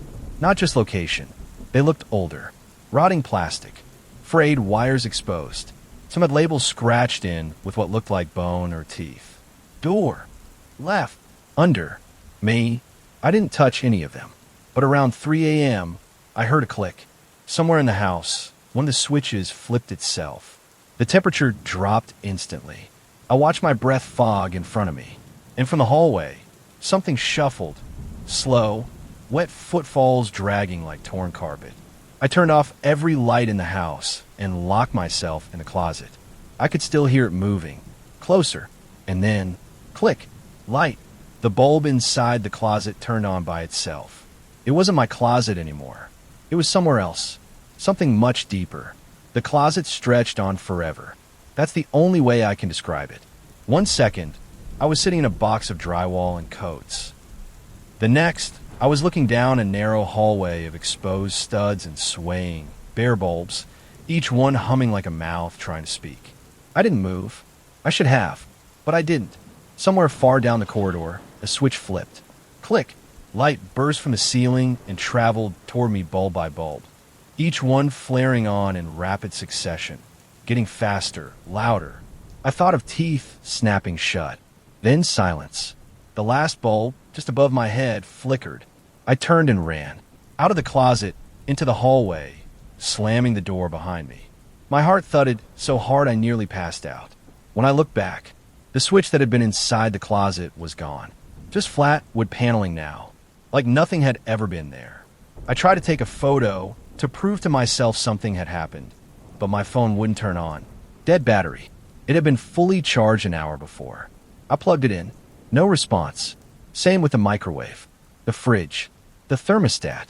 Every power device was dead. Except the lights and the switches. They still worked. They still buzzed. There was one near the front door I'd never flipped. I hadn't noticed it before, probably because it was up near the ceiling. I had to drag a chair over to reach it. It was red and warm. I flipped it. Nothing happened at first, but then my ears started ringing. A high-pitched whine, like TV static, building behind my eardrums until I winced and fell off the chair. The floor shifted, the walls groaned, and the doorbell rang. 3 times. I wasn't expecting anyone. I crept to the door and peeked through the peephole.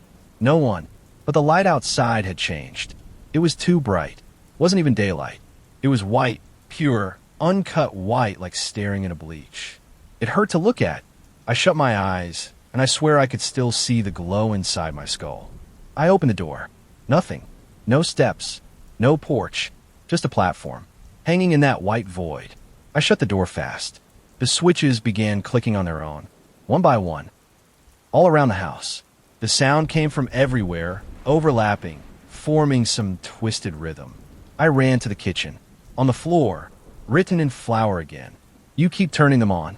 And next to it, a single switch I hadn't seen before. Black. Still. Waiting. I stood frozen, staring at the black switch. No label. No flick. Just a silent invitation. I should have walked away. I didn't. I flipped it. Instantly, the house went dark. Every bulb, every glowing screen, every faint glow in the walls vanished. Silence wrapped around me like a heavy blanket. I fumbled for my phone, but the screen stayed black. Then something else. A sound. Low. Soft. A whisper. Not from outside. Not from any room. But from the walls themselves. Welcome home. The house breathed. Walls expanding and contracting as if alive. Floorboards creaked. I could smell something burning. Old wood and rusted metal. I reached out, tracing my hand along the wall. The plaster felt like skin. Warm. Slightly damp. A heartbeat. And then the whispers grew louder, closer. They weren't words. Not really. More like fractured memories. Fragments of voices. Do you see us? Why did you leave? Stay. I tried to turn the switch off. It wouldn't budge. I tugged at it. Pressed harder. Nothing. The switch was stuck. I sank to the floor, heart racing. Then the lights flickered back on. Slowly. Room by room. Except the house wasn't the same. The walls were lined with faces. Not painted. Not wallpapered. But pressed behind the plaster like trapped spirits. Eyes wide open. Mouths sewn shut. They stared at me. Silent witnesses. And then I noticed the shadows moving. Behind the faces. Fingers poking through cracks. Stretching out toward me. I stood up, backing away. The switches clicked again. Every light flashed off and on. Faster. Faster. Until everything blurred. And I was falling. Falling through a tunnel of light and dark. Until I landed here. In the dark. With only one switch. And it's warm under my fingertips. I don't know how long I was down there. The dark swallowed me whole, and the only guide was that stubborn black switch under my fingers. I flipped it again. Light exploded, not the soft glow of a bulb, but harsh, searing illumination that clawed at my skin like acid. The room I was in had no walls, just an endless grid of light switches, hundreds, maybe thousands of them, floating in space. Each switch flicked on and off, some wildly, some slow and steady, creating a chaotic symphony of clicks and hums. I looked for a way out, but the grid kept shifting. Switches moved like tiles on a sliding puzzle. Some were labeled fear, regret, silence. Others were blank. I reached for one marked hope. It snapped off in my hand, and the light went out. Total blackness. Panic flooded me. I tried to scream, but no sound came out. I flipped the black switch again. Light returned. A figure stood before me. Tall, thin, shaped from shadows and static. It reached out, fingers like wires, and brushed my cheek. "I'm the keeper," it said. "The flicker between your world and ours." "Who are you?" I whispered. The figure smiled, if you could call it that, a glitching distortion. I'm every switch you flipped, every door you've opened, every secret you buried. I shook my head. I want to go home. The keeper extended a hand. Then keep flipping. I realized the switch in my hand wasn't black anymore. It was glowing, warm. The only way back was through the flicker, through the noise, through the endless clicking. I had to keep moving, or be lost forever. I found myself back in a house, or a version of it. The walls were lined with switches, each one buzzing quietly, waiting. Some flickered, others glowed steady. The air smelled like burnt wiring and cold metal. I tried the hope switch again. This time it stayed on. The hallway brightened, but with the light came shadows. Figures standing just beyond the edges of the glow. They didn't move, but their eyes followed me. I walked faster, heart pounding. The switches hummed louder, pulsing like a heartbeat. I passed rooms I didn't recognize. One had a window, showing a sky of static. Another was filled with mirrors that reflected nothing but darkness. I heard whispering behind the walls, soft words that twisted and slithered through the air. Flip, flip, flip. I reached the basement door. It was open. Inside, the room was empty except for a single switch mounted in the center. No label. I flipped it. The room vanished. I was falling again, but this time I landed softly. In my bedroom, normal light filtered through the curtains. No extra switches. No sados. No whispers. I ran outside. Sun was rising. Birds chirping. Neighbors mowing lawns. I felt relief. I thought it was over. Until I looked down. In my palm was a switch. Small, black, warm. No label. Just waiting.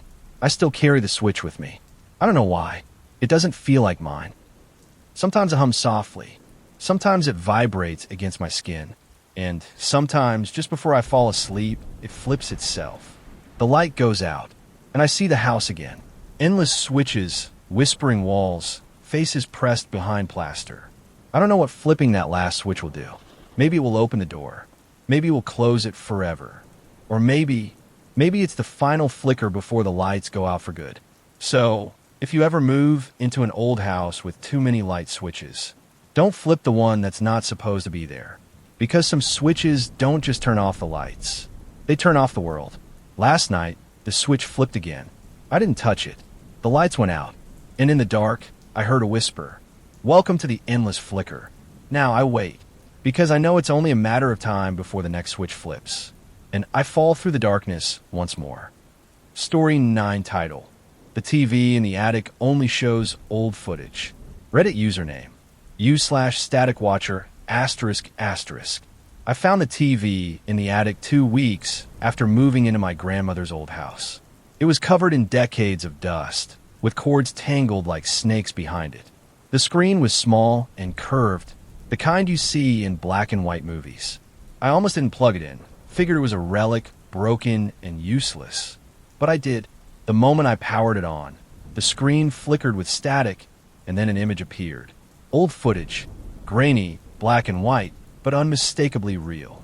It showed the house, but not as it is now. This was decades ago.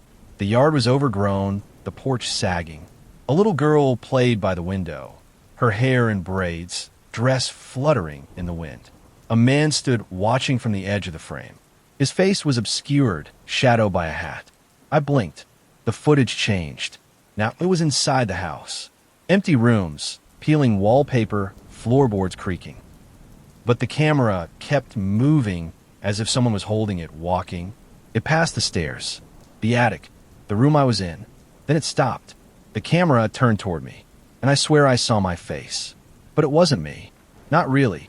It was pale, eyes empty, and staring straight at the lens. I unplugged the TV and left the attic heart pounding. But the next night, I heard the buzzing again. The TV turning on by itself. Static, and then the footage. Same scenes, same girl, same house. But the man was closer, and I was still watching. The nights blurred together after that. I tried to avoid the attic, but the TV was relentless. Every night, at exactly 2:13 a.m., it would switch on by itself. Static fizzing across the screen, then the footage. I started recording it on my phone. The footage was always different. Sometimes a girl was there, sometimes just the empty house. But the man was always close. closer each time. His shadow stretched across rooms. A hand reached out. Sometimes the screen would crackle, and I'd catch glimpses of a face. Not human. Something twisted. The attic door started creaking open by itself during the day. Slowly, like a breath. And once, when I was near the stairs, I heard whispers. Faint, almost inaudible. Words I couldn't understand. I asked the neighbors. They told me the house was abandoned for years after a disappearance. A little girl vanished without a trace. No body, no clues, only the old TV, left behind, waiting for someone to watch, for someone to see. Last night, I decided to watch the footage all the way through. I sat in the attic, the room dim except for the flickering glow of the screen. The grainy images played like a silent film. The girl appeared again, her braids swinging as she chased a cat through the yard. The man was there too, lingering near the back porch, his face still hidden. Then the footage shifted. This time, the camera moved inside the house. I recognized the rooms. The kitchen, with its cracked tiles. The living room, where my grandmother's old armchair sat. The stairs creaked on the screen as the camera ascended. The attic door appeared in frame. And then the strangest thing happened. The camera paused, focusing on a corner of the attic where the TV now sits. Static swelled, distorting the image. When it cleared, I saw myself. Or rather, a shadow of me, standing silently, watching the screen. I reached out to turn off the TV, but it wouldn't respond. And the shadow in the footage turned toward the camera. Its face twisted into a smile, one that wasn't mine. I slammed the TV off and backed away. The attic felt colder, heavier. I wanted to leave, but the door was gone. Not missing, just not there. I spun around the room, heart racing. The walls shifted, the ceiling warped. The TV flickered back on by itself, static pulsing like a heartbeat, and the footage resumed. Only now, the man was closer than ever. His shadow filled the screen. He stepped forward. The screen glitched. Suddenly, I was no longer watching. I was inside the footage, trapped in black and white. The girl ran past me, her laughter echoing in the void. The man's hand reached for me, cold, unyielding. I tried to scream, but no sound came out. The TV snapped off, and the attic door reappeared. I bolted down the stairs, but the house wasn't the same. Rooms twisted and darkened. The air was thick with something ancient. Something watching. Something waiting. I don't know how long I ran, but I ended up outside, gasping for air. The TV stayed in the attic, still flickering, still showing footage. I'm still not sure what was real, and what was the static. I've been avoiding the attic since then, but every night the TV turns itself on. Sometimes the footage changes. Sometimes it repeats. Last night it showed a new scene. A window in the attic I'd never noticed before. Beyond it, a dark figure stood outside, watching, waiting. I swear it looked straight at me. I tried covering the TV with a sheet, but the screen glowed through the fabric. I unplugged it twice. It still turned on. The man, the girl, the house. They're trapped in that flicker. And I think I am too. Every time a TV comes on, I hear whispers behind me. Faint but clear. Stay. Watch. Don't leave. I don't want to stay. I don't want to watch. But the TV doesn't ask. It demands. It waits. For me to see. For me to remember. For me to be part of the footage. Last night was the worst. The footage started as usual, black and white grainy. The girl was there, playing with a doll. The man watched from the shadows. But then, the image flickered. The TV screen cracked, spider webbing across the glass. Static filled the room. The air grew thick. And then I heard it. A voice. Low, raspy, whisper my name. Not from the TV. Behind me. I spun around. Nothing. Only the attic silence. The TV flickered back on. Now the footage showed a new scene. Me, standing outside the house. Looking up. Waiting. The man was beside me. I reached out to touch the screen, but my hand passed through. Like smoke, I realized the footage wasn't just showing the past. It was showing the present, and maybe the future. The TV isn't just a window. It's a door, and someone or something is on the other side, watching, waiting to come in. I don't know how much longer I can ignore it. The TV has become a constant presence. No matter what I do, it turns on at 2:13 a.m. The footage grows darker, more twisted. Last night I saw something new. A door, a blue door, standing alone in a field. It opened slowly, and a hand reached out. I wanted to look away, but I couldn't. The screen went black. Then, white text appeared. Kumein. I am trapped. Between watching and being watched. Between past and present. Between here and whatever's beyond that screen. Sometimes I hear footsteps in the attic. Soft, deliberate, approaching. I am scared. But I can't stop watching, because I think the TV is waiting for me to step through. Last night, the TV turned on again. This time, the screen showed me, standing in the attic, watching the screen, and smiling. The door behind me creaked open. I don't know what waits beyond it, but I think it's waiting for me to come inside. Story 10 title. The last guest checked out a year ago. Reddit username. Ukosestica lobebe buildingier zviezdica. I started working the night shift at the Crescent Pines in last month. It's one of those weird old hotels you drive past without noticing. Tucked between a gas station and a shuttered antique shop, brick siding, rusted signage that flickers when it rains. The manager, Helen, hired me on the spot. We just need someone at the desk from midnight to 6 a.m., she said. It's quiet, easy work. Most nights, nothing happens.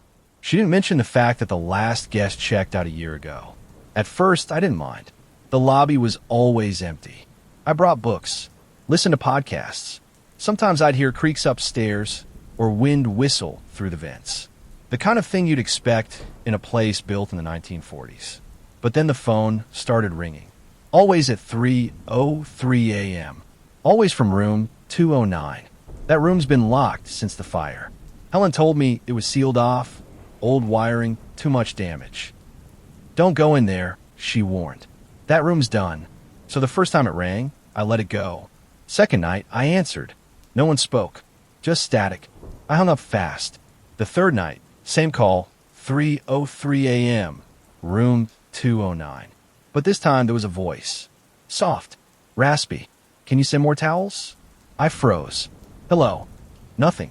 Then a soft click. Dial tone. I checked the guest registry. Blank. No guests in room 209. No one in the hotel at all. Helen said it was just me. The phone rang again the next night. And the next. By the end of my first week, I started to dread 3:03 a.m. The call always came from room 209. Always the same voice. Never angry. Just persistent. Can you send more towels? Sometimes followed by a second line. The floor's all wet again. It chilled me more than if they'd screamed. Because the voice sounded tired. Like someone who'd been waiting too long. Helen shrugged it off. Old systems cross-wired, she said. Could be a maintenance glitch. But I knew she was lying. The night after I confronted her, the lobby lights started flickering around 2:30. The fluorescents buzzed, sputtered, then dimmed to a low orange glow. The phone didn't ring at 3:03. It rang at 3:02. And this time, there was more. I found something in the drain, the voice said. It's got teeth. I slammed the receiver. I slammed the receiver down, heart thudding so hard I thought I'd pass out.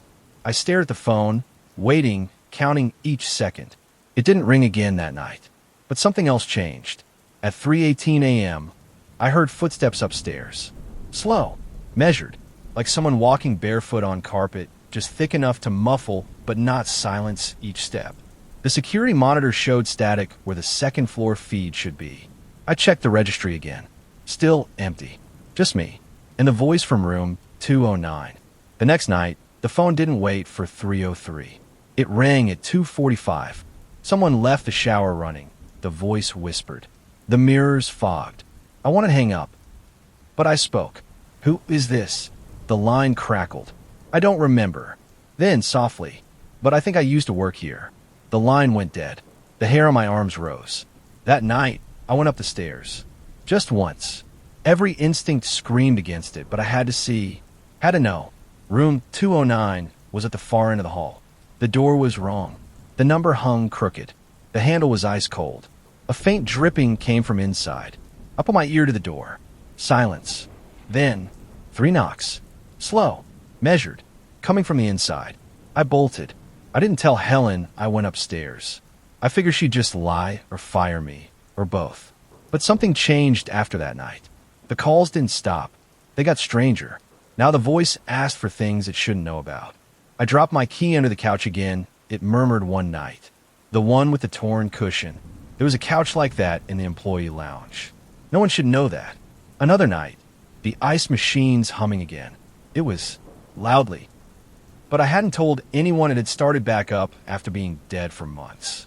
The phone calls were bleeding into reality. The lobby started to smell faintly of mildew, like wet carpet that never dries. Once, I found a damp towel crumpled behind the counter. Another time, I opened the supply closet and found the whole floor soaked.